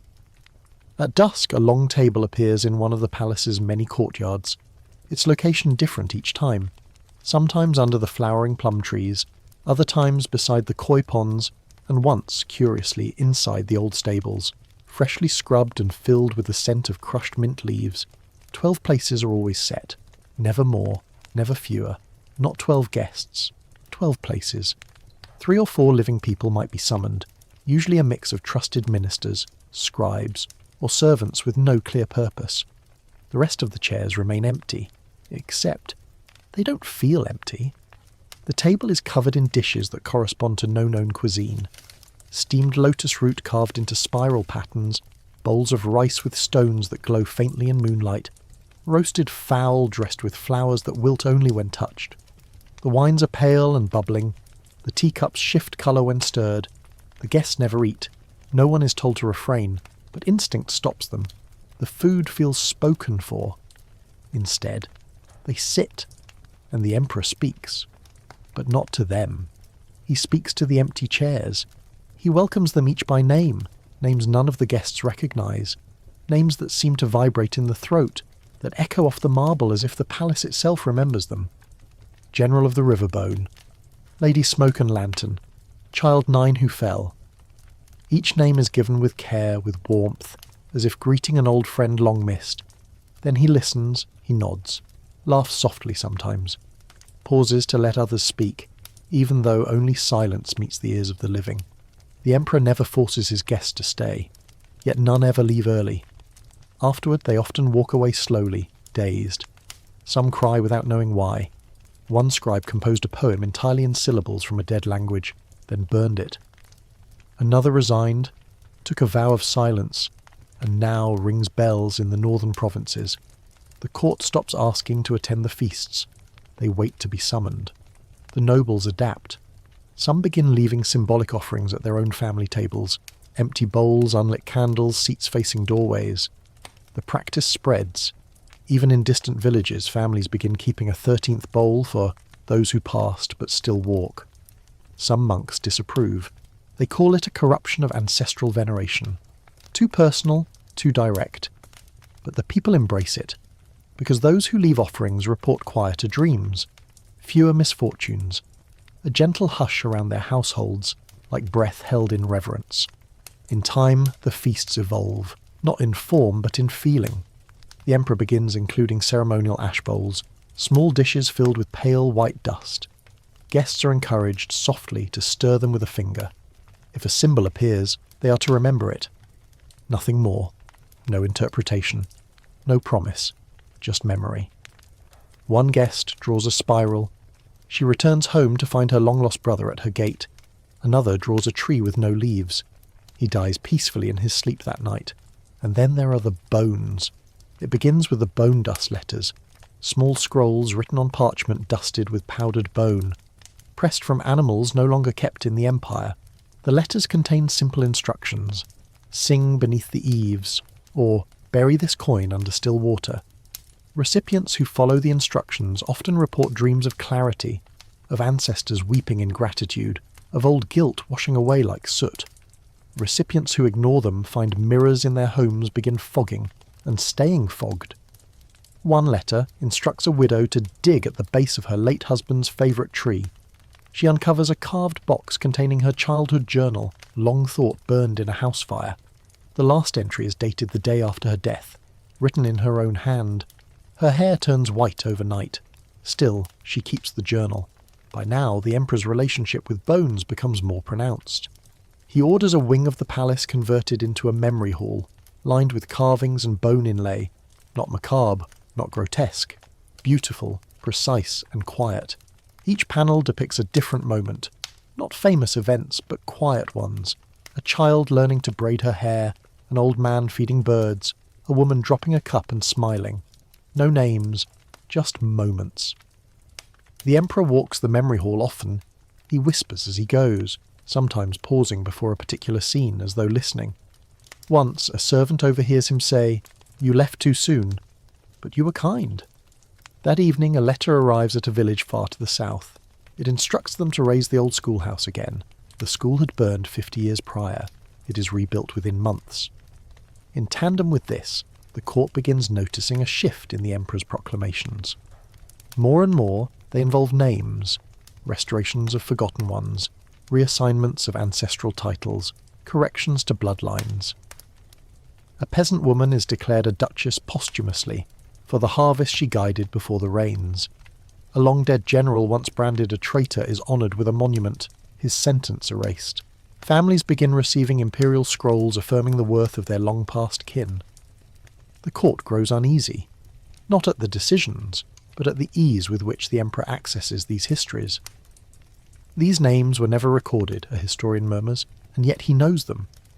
Some suggest forbidden archives, others suggest something else entirely. One advisor tries to challenge a decree, arguing the named ancestor never existed. That night, he dreams of a girl with bone bracelets who whispers his full name in his ear, a name he has never told anyone. He withdraws the challenge. Even the emperor's language changes. He begins using words that lack direct translation, terms from old tongues, words like Mwinra and Felura, phrases that seem to blend emotion with memory, regret with resolve. Poets attempt to adapt them. Philosophers fail to define them. Still, the people begin to understand. Not intellectually, but emotionally. One monk describes Mwinra as the ache of being remembered by someone you never met. Another says Felura is the comfort of walking a path someone else dreamed for you. The emperor offers no definition. He simply uses them, and the empire learns. But the deeper into bone and name and dust the emperor delves, the stranger things become. Nobles begin dreaming of voices, familiar but unplaceable. They wake with mud on their feet. Children are born with birthmarks shaped like forgotten family sigils. Dogs bark at walls for no reason, then wag their tails. And the emperor? He smiles more, but sleeps less. During one feast he lifts a bowl of smoke, not food, just smoke, and holds it before the empty chair to his left. He says, "You asked for forgiveness." Then he turns to the chair beside it and says, "And you were ready to give it." Nothing more. The smoke vanishes. The next morning, 2 ancient tombs in the western mountains collapse inward. When excavated weeks later, archaeologists find inscriptions inside, matching the names the emperor spoke, names that had not been uttered in 600 years. And on the wall of the inner chamber, scratched into stone, "He heard us." The historian who disappeared begins as a rumour. At first, he's just a name scribbled in a corner of an appointment log. Professor An Yi, summoned to the palace for consultation on a lineage dispute involving a minor noble family. No one thinks twice. The empire is vast. Historians are summoned regularly. But as days pass and he fails to return, questions begin to emerge. An Yi is respected, though not famous. A quiet scholar known for his meticulous records, his habit of checking footnotes twice, and his peculiar interest in discredited bloodlines. He's published several volumes tracing obscure family trees, often piecing together decades from half-erased temple steles and water-damaged gravestones. He's also known for insisting that lineage is memory given shape. He arrives at the palace with 1 scroll, 2 notebooks, and a small travel kit of ink and brushes. Witnesses see him enter the southern annex. He signs the entry log. He does not sign the exit. 3 days later, the emperor holds court as usual. There is no announcement, no reference to the historian. When An Yi's colleagues inquire, they receive polite delayed responses. The matter is under review. His contributions have been noted. He may be travelling for further research. But none of them believe it, because on the 5th day, a court scribe discovers a single white feather on An Yi's desk. It is curled like a question mark and hums faintly when touched. The ink bottle beside it is dry, bone dry, as though never filled. Then the ink begins to write on its own. Only one word appears: remember. And nothing more. His study is sealed. An Yi's notebooks, previously stored at the Ministry of Historical Integrity, begin to change. Not dramatically, just quietly. A date becomes a different year. A paragraph rearranges itself overnight. Names that were smudged become suddenly legible, names no one remembers teaching him. 1 volume begins adding new pages. The head archivist quits, the others say nothing. Back at the palace, strange things begin happening in the Hall of Records. Scrolls unroll themselves, wax seals crack open without heat. A tapestry of the emperor's great-grandfather, once faded nearly white, deepens in hue until his eyes appear to follow every passer-by. And behind a cracked panel in the western wall, a chamber is found. No one knew it was there. Inside, a single chair, a quill, a smouldering inkstone, and a sheet of parchment mid-sentence. The ink is still wet, the words read, and the truth must be held gently, or it shatters. It is signed a "There is no last name." The emperor makes no comment, but he does something unusual. For the first time in months, he holds an open court with an audience. Not just ministers or scribes, but artists, merchants, builders, farmers, all summoned without explanation. They stand in silent clusters in the jade courtyard as the emperor steps onto the high platform. He says only this: there are those who do not walk in sunlight, but who still guide the shadow. Then he nods once and leaves. After that, things accelerate. Scrolls begin appearing in the emperor's personal archive, ones no one remembers writing. They are written in a hand resembling an Yi's, but older, more fluid. Some are dated centuries ago, others are not dated at all. Each one ends with the same phrase, "We are still writing." The court divides over what this means. Some believe an Yi merged with the archive, that his spirit, absorbed into the palace's living memory, now edits history from within. Others whisper of an old legend, that the empire itself has always had a secret scribe, a recorder who becomes memory incarnate. That once every era, someone disappears in body but not in word. One theory claims the ink itself is alive. Whatever the truth, it becomes impossible to ignore the shifting tides of knowledge. Histories once considered settled begin to change. Not drastically. No emperors are erased, no wars denied, but with subtle pivots. An advisor becomes a consort. A rebellion becomes a pilgrimage. A death by illness becomes a dream that never ended. The emperor accepts these changes without resistance. In fact, he references them casually. "I recall when she wept at the border," he says during a land dispute, "though you still call it a siege." Or, "He was never cruel, only exhausted." You remember the letter. Oh, you don't yet. This unnerves even his most faithful, because increasingly he speaks as if the past is not behind, but folded into the present. He treats it as something he's still walking through, something he can rewrite. And then there's the scribe with the smoking quill. It happens late one night. A junior scribe, assigned to transcribe dream ritual observations, leaves his post to fetch tea. He returns minutes later to find the quill hovering in mid-air, writing furiously across the page. No hand holds it. The ink pours out thick and fast, lines of prose twisting across the parchment in a script no one recognizes. The scribe cries out. Others rush in. By the time they arrive, the page is blank. The quill lies still, but the parchment is warm and smells faintly of sandalwood and rain. The emperor arrives within the hour. He does not scold the scribe. He simply reads the parchment, then folds it neatly and says, "He's learning to speak without voice." The next day, the emperor issues a new decree. A chamber is to be built beneath the Hall of Records. It is called the Hall of Future Memory. Only one door leads to it. Only one chair rests inside. No one is assigned to it. But the inkstone is never dry. Meanwhile, across the empire, people begin remembering things they shouldn't. A shepherd recalls a lullaby her great-grandmother never sang, yet it moves her to tears. A fisherman dreams of a town that never existed, but can draw its layout perfectly. A child names her dolls after historical figures she never learned about. In the mountain temples, monks report dreams of corridors lined with books not yet written. And always, in the background, the whispers continue. Remember him. Remember her. Remember what was not allowed to be remembered. One elderly minister, long since retired, walks into the throne room uninvited. The guards do not stop him. He carries a scroll, it's blank. He kneels, opens it before the emperor and says, "I'm ready." The emperor touches his shoulder gently. That night, the minister dies in his sleep. The next day, a new scroll appears in the archive. It contains the exact account of a river treaty signed 78 years earlier, one no one had recorded, but whose clauses resolve a current dispute perfectly. Its final line reads, "I have finally spoken," and beneath it a small symbol, a feather wrapped in flame.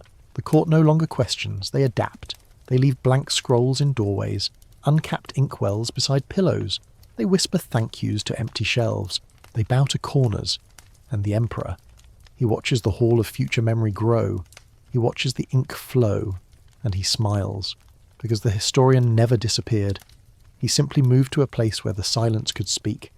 It begins with a trumpet. Not a court instrument. Not a ceremonial horn.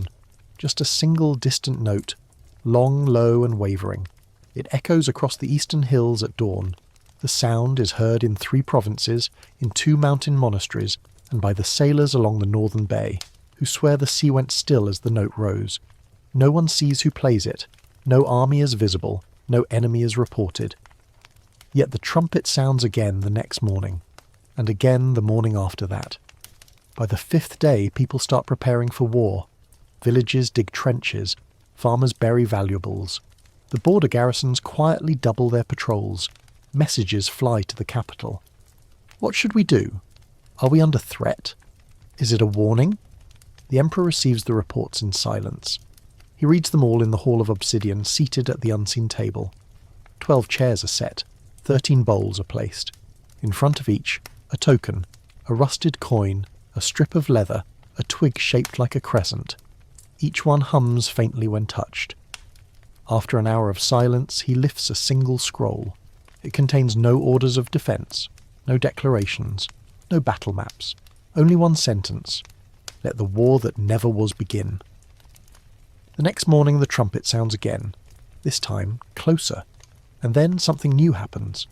Footprints. Across the frost of the eastern meadows, rows of them, perfectly spaced, human-sized, barefooted, hundreds, thousands. No travellers are seen, no one approaches, but the frost is pressed down in long curving formations as though invisible feet have passed. Some say it's mass hallucination, others say it's weather, but shepherds insist the sheep refuse to graze near the prints. And the following night distant campfires appear on hills no one has climbed. The flames dance in patterns, not letters, not shapes, just rhythm, an undulating ripple like a heartbeat made of light.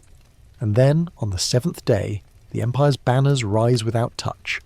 Across fortresses, castles, towers, the royal standard unfurls itself. No wind, no hands, just motion. Ministers demand explanation. The Emperor says only, "They are marching." No one dares to ask who they are. He does not summon the army. He does not call his generals.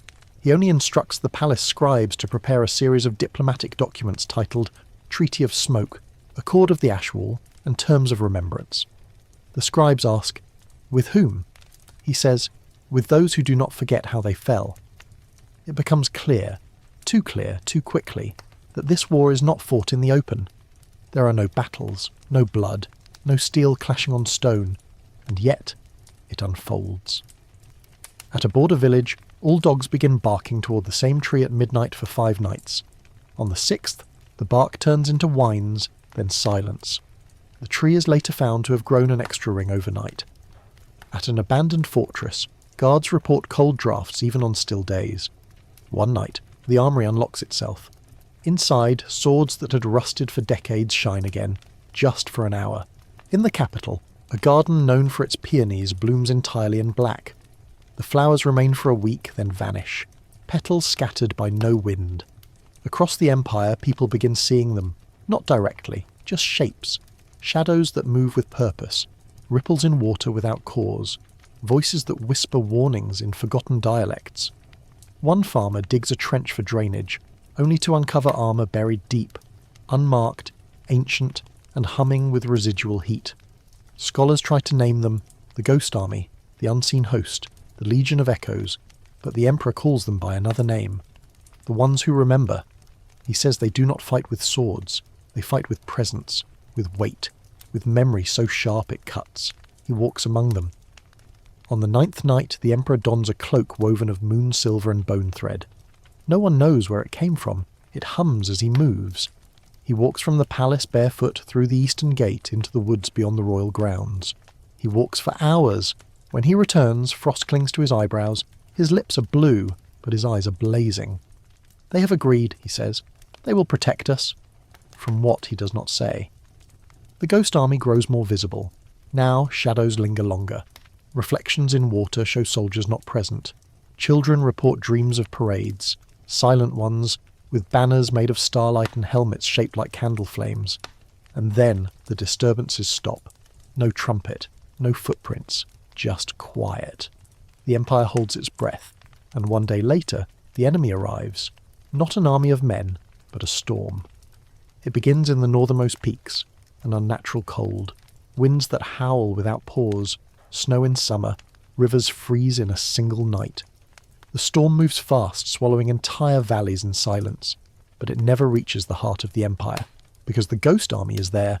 Villagers watch them walk into the blizzard, not with torches, not with fear, just steady, purposeful steps. The snow parts around them. The cold recoils. One man swears he sees the Emperor among them, walking in step with the tallest shadow, whispering in unison. Then the storm breaks, not fades, breaks, like glass dropped from the sky. And it is spring again. The Empire breathes. The Emperor returns to the throne. He is thinner now. His hair has turned silver at the temples, His robe smells of myrrh and wind. He sits at the unseen table and offers a cup of wine to the 13th chair. Then he says, "We fought what was never born. We won." But only for now. He does not elaborate. From then on, the Ghost Army is no longer a rumour. It becomes part of law. The Imperial Code is amended. In matters of border defence, ancestral presence must be accounted for. A new role is created, Marshal of the Unseen. His name is never written. But the soldiers follow him. They march only when the moon is gone. They do not speak. They do not bleed. But they remember.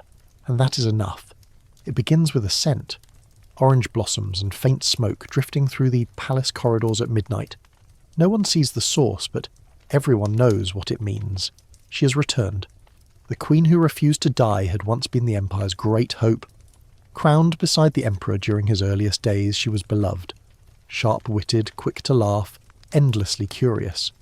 She wandered the gardens barefoot, asked questions that stumped her tutors, and challenged ministers during banquets with riddles disguised as poetry. Her voice had been soft, but her presence loud.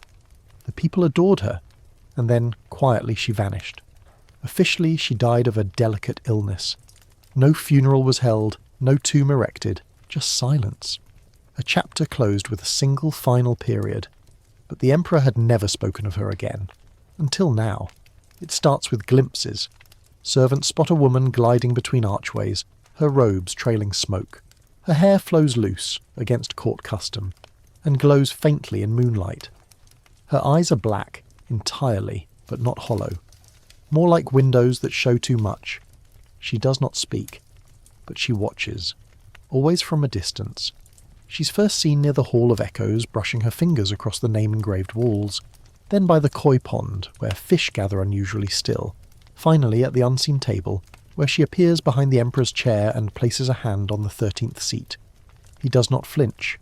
He only nods, and begins speaking to her openly. It becomes common knowledge in the palace. The Queen walks again. Some believe she was never dead, that her delicate illness was a euphemism for something stranger, a spirit possession, a voluntary passing, a pact. Others believe the Emperor brought her back, that his conversations with the dead were not one way, that he learned not only to hear, but to call. She appears in mirrors first, always behind someone, always just before a decision is made, then in dreams. People report her presence as calm, sad, and instructive. She does not warn, she reminds. Her voice, they say, sounds like wind under a door. One general dreams of her leaning over his war maps, tracing new borders with her finger. He changes his campaign the next day, wins without bloodshed. Another noble sees her in his garden, seated beneath his family tree. The next morning he discovers an error in his lineage he hadn't noticed. A cousin long erased from the record, unfairly disinherited. He corrects it, and sleeps better for the first time in years. Soon she becomes a silent advisor. The Emperor begins attributing policy shifts to her directly. She recommended this.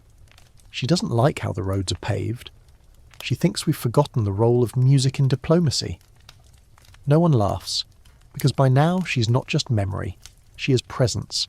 The Emperor begins setting a chair for her at every meeting, not the 13th, but the 1st beside him. It is carved from bonewood, inlaid with dusk glass. No one else is allowed to touch it. When he enters the room, he bows to the chair before taking his own seat. He speaks to her in full sentences. He pauses to hear her replies, and sometimes he laughs at her jokes. Ministers adjust. They refer to her as Her Echoed Majesty. They begin ending letters with her name beside the Emperor's, written in invisible ink that appears only when warmed.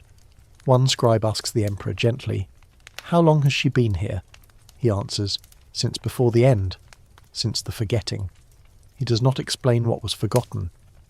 But afterward, the palace bells begin ringing at irregular intervals, 12 chimes at dawn, none at dusk. When asked, the Emperor says, she prefers the morning. The Queen begins appearing in paintings, not commissioned ones. Those avoid her entirely, but she slips into backgrounds, a shadow leaning from a window, a figure reflected in a silver cup. One artist, known for his strict realism, paints the Emperor seated alone. But when the canvas dries, she is beside him, one hand gently placed over his heart. The painter faints. When he wakes, he says only, "She didn't like being left out." And then, without prompting, adds, "She still loves figs." The palace begins leaving figs on windowsills, one per room, one bite taken by morning.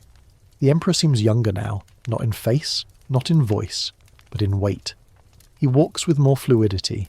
His dreams grow longer, but less haunted. He no longer pauses mid-sentence to listen. Now he speaks in duet. His words carry the rhythm of shared thought.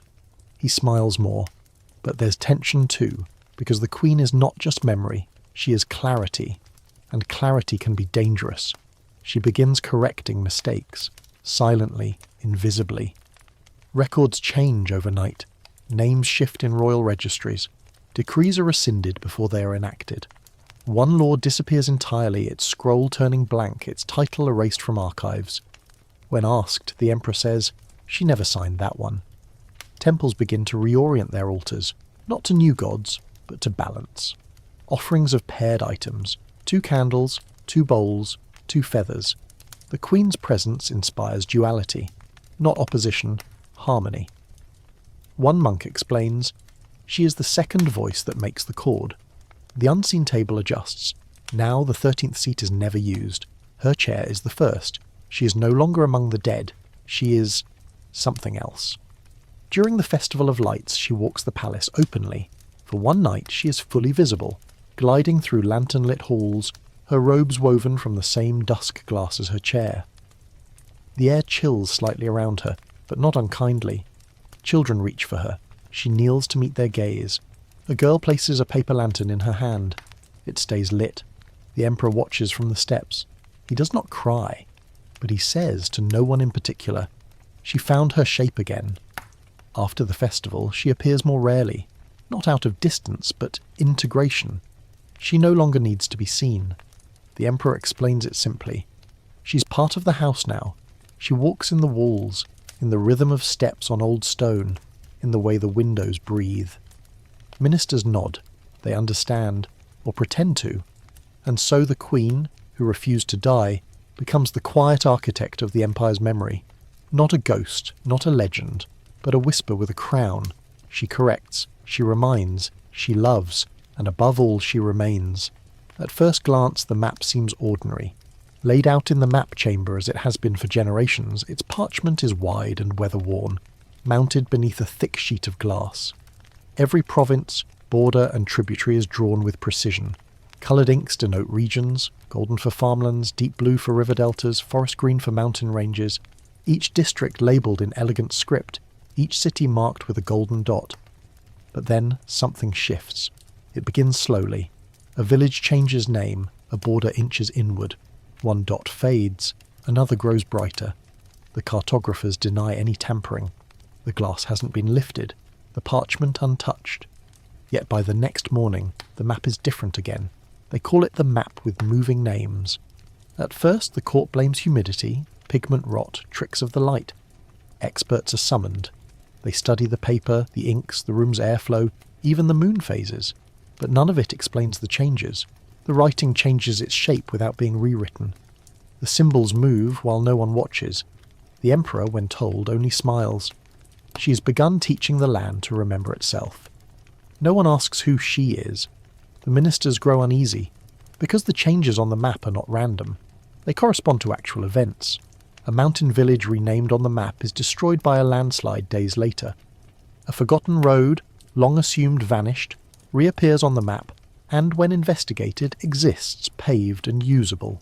Entire forests, long since cut down, return as green swathes of ink, and then begin growing again in real life. The empire panics, quietly, because the map is rewriting not just labels, it's rewriting reality. One noble claims his family estate vanishes from the map overnight. In the morning, the actual building is gone. Not destroyed, just gone.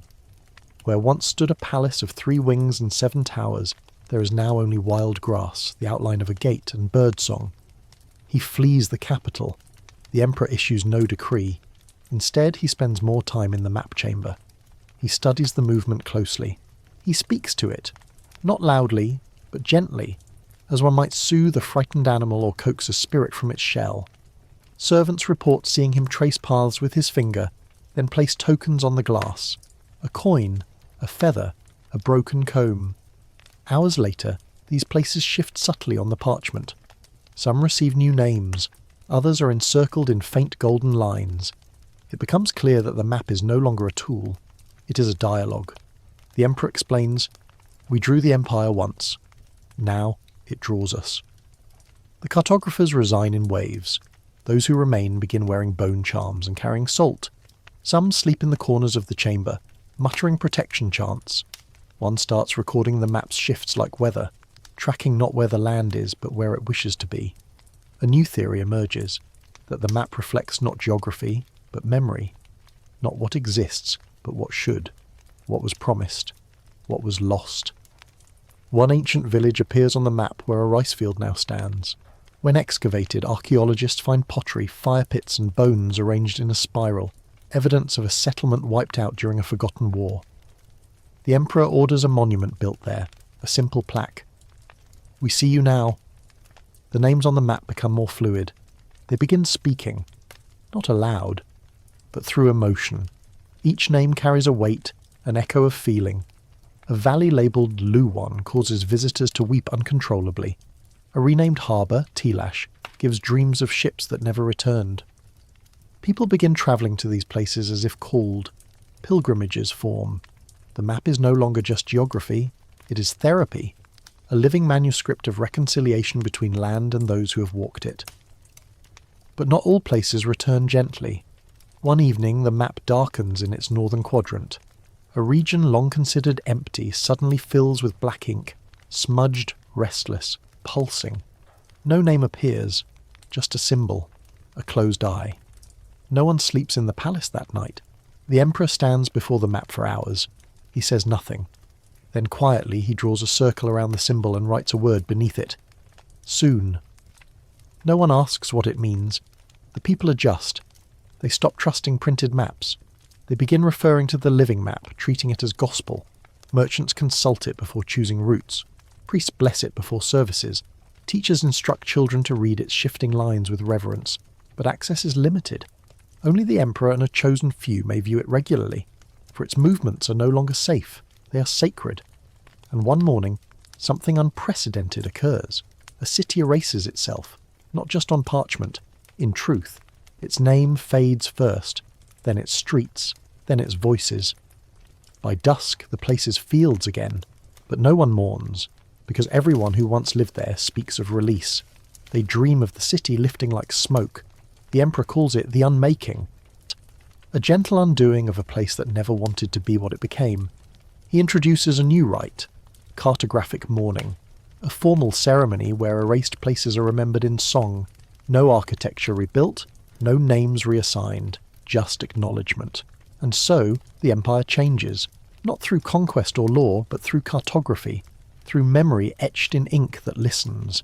The map becomes a kind of ghost, a living record of all that was, all that is, and all that longs to return, and the Emperor, its quiet keeper. By now the palace no longer sleeps. Its windows flicker at odd hours. Its halls echo with footsteps that never reach their source. Lanterns swing without wind. The gardens bloom in ways no gardener can explain.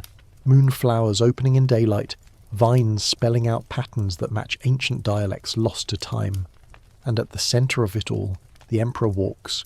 He is no longer simply ruler, not even vassal. He has become custodian of memory, curator of voices, steward of things that once were and now insist on being again. Yet for all his calm, for all the prosperity, a tension grows beneath the marble floors and lacquered beams. It begins with the exorcists. 3 of them arrive unannounced, their robes covered in dust, each bearing a talisman marked with broken glyphs.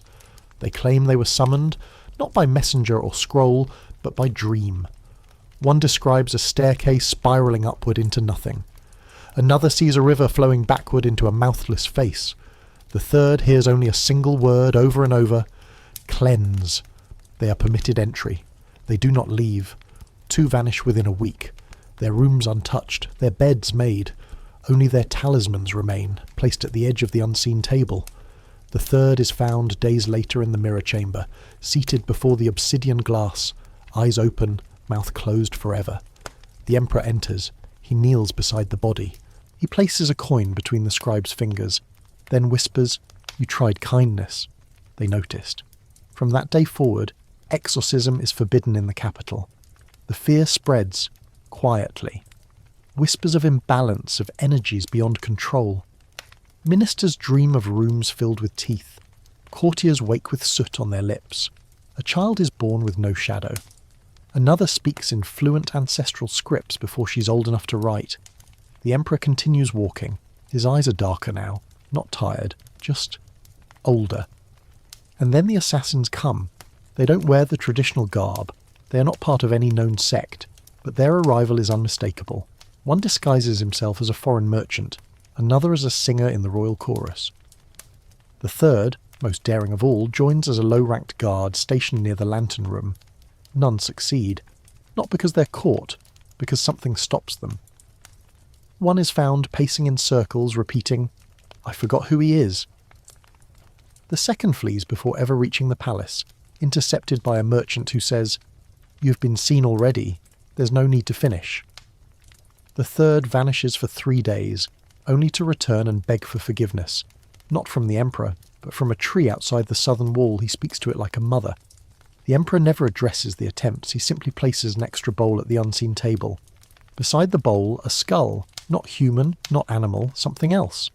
The skull is polished, its jaw slightly open, as if mid-sentence. It sits in the same place each night, never moved, never acknowledged, until it begins to speak. It does not move its mouth. It vibrates faintly when certain questions are asked. No sound is heard, but the Emperor responds to it. Not always, just enough. Servants begin to notice. When the Emperor consults the skull, outcomes shift rapidly. New laws are passed that none had foreseen. Old temples are reopened. Certain officials resign abruptly. One province is renamed after a phrase no one understands, Garamu, which scholars believe means those who carry the silence. Still, no one dares question the skull. Its presence is accepted, like all else in the palace, its rituals, its rooms, its rearranging gardens. But the palace feels heavier now. Gravity seems denser in certain corners. The air thicker, sounds echo longer. Whispers stretch beyond their source, following listeners down corridors. Mirrors show doorways that don't exist. A staircase appears that no one remembers building, and leads nowhere, and always the Emperor walks. He stops speaking in formal court. Instead, he writes. Quickly, constantly, often on slips of bark or the backs of old scrolls. His writing curls tighter now, as if each word carries too much. He begins using new symbols, scripts thought extinct, curves and bars that seem to ripple when stared at too long. The skull begins appearing in his dreams. This he admits to no one. But Bao, who still waits quietly at the throne room threshold each morning, watching. She sees the Emperor pause by the skull each dawn, place one hand on its crown and murmur, "Not yet. She hasn't finished the tunnel." What tunnel, she never asks. And then, one morning, a hole appears in the eastern garden. A narrow shaft, perfectly circular, dug deep into the soil with no displaced dirt. It descends beyond the reach of torchlight.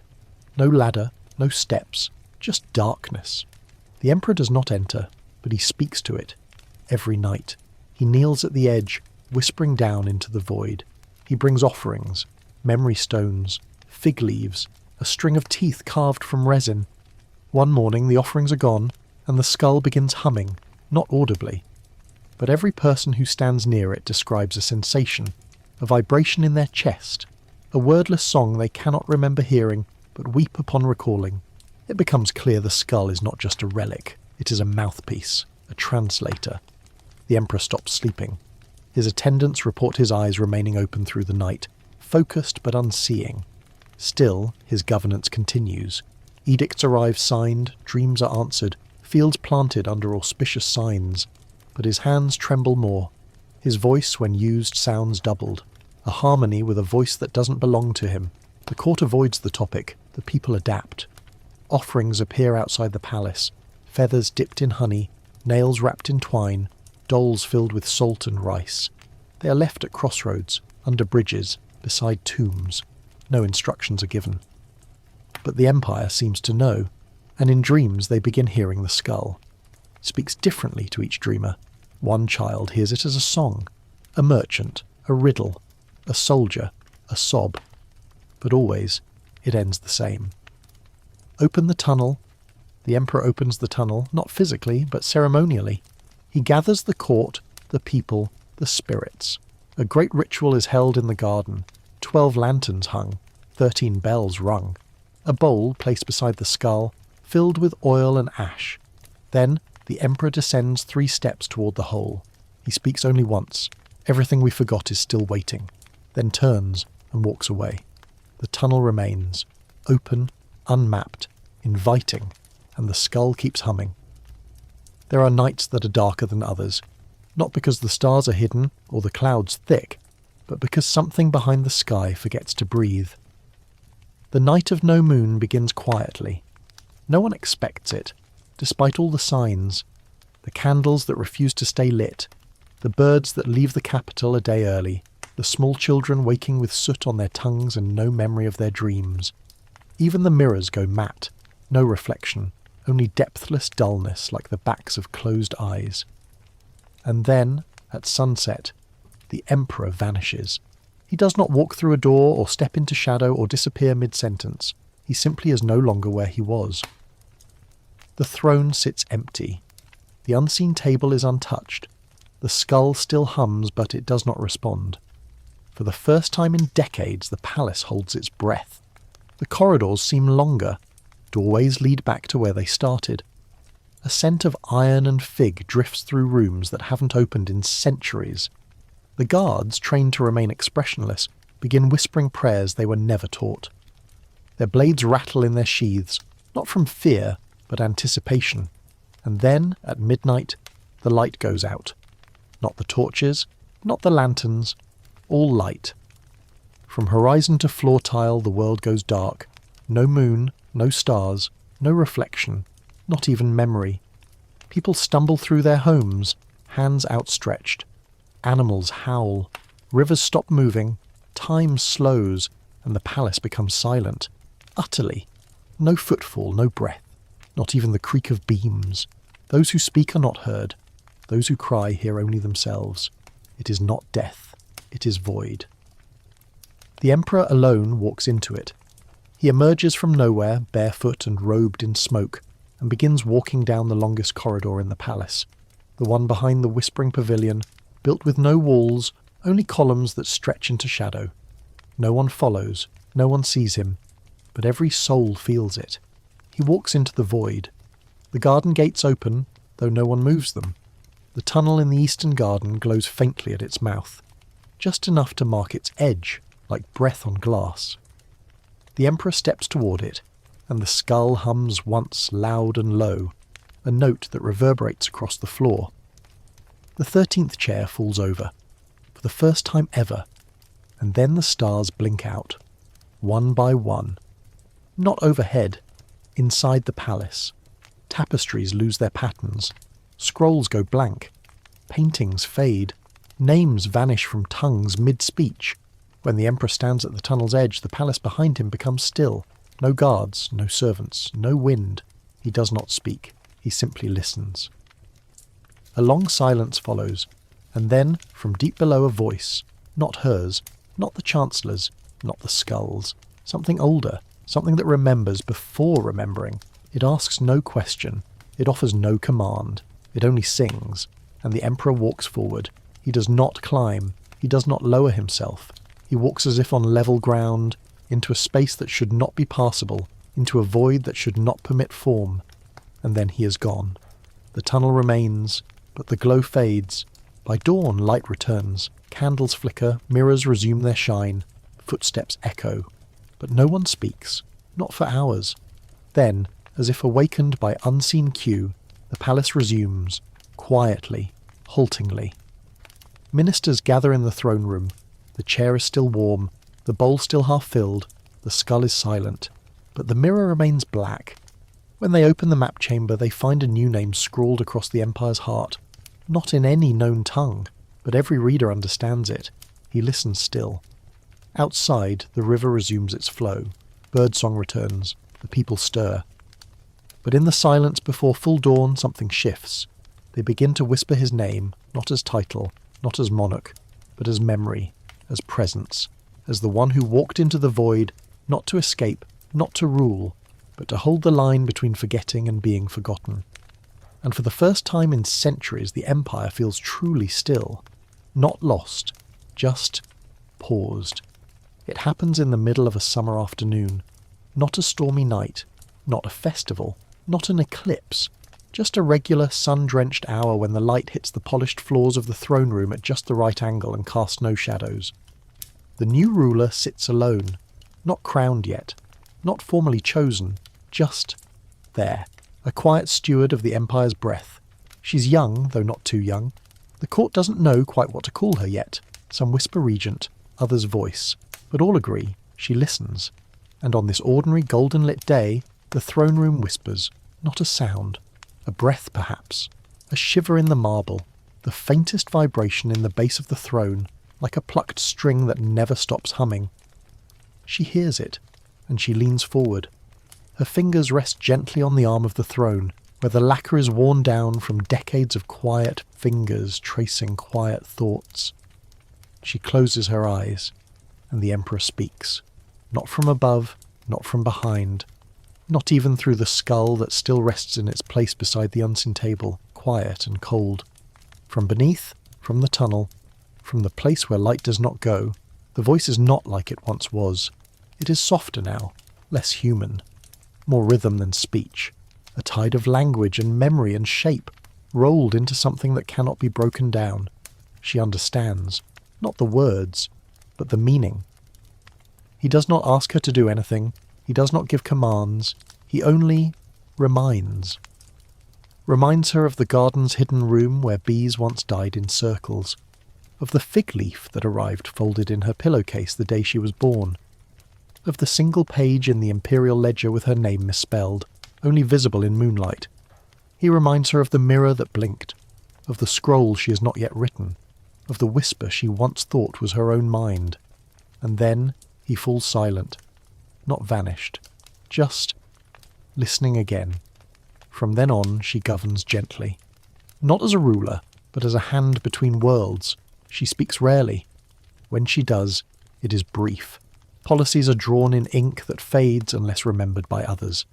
Courtiers now begin each address not with Your Majesty, but with a pause, a moment of stillness, a gesture of listening. She reinstates the remembrance feasts, not monthly but seasonally, marked not by the moon but by the weight of her air, when the wind feels like dust, when dreams grow long. At these feasts the 13th chair remains untouched, but the skull is gone. No one notices at first. But one morning a child finds it buried beneath a fig tree in the southern garden, wrapped in silk, filled with light. The new ruler orders it left there. She says, "Let it rest." It's done speaking. Instead, the map becomes her counsel.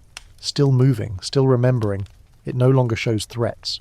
Now it shows questions, names that want to be spoken, roads that wish to return, memories that ache to surface. She spends hours in the map chamber, eyes closed, hand resting on the parchment as if feeling for a pulse. Sometimes she smiles, other times she weeps, and the people, they thrive. Not because she rules with power, but because she rules with memory. Dreams become more vivid. Children speak in patterns older than language. Temples hum during festivals, even when no instruments play. And every so often, when the palace is quietest, a soft voice echoes down the longest corridor, that forgotten hallway behind the whispering pavilion. It does not call, it does not command.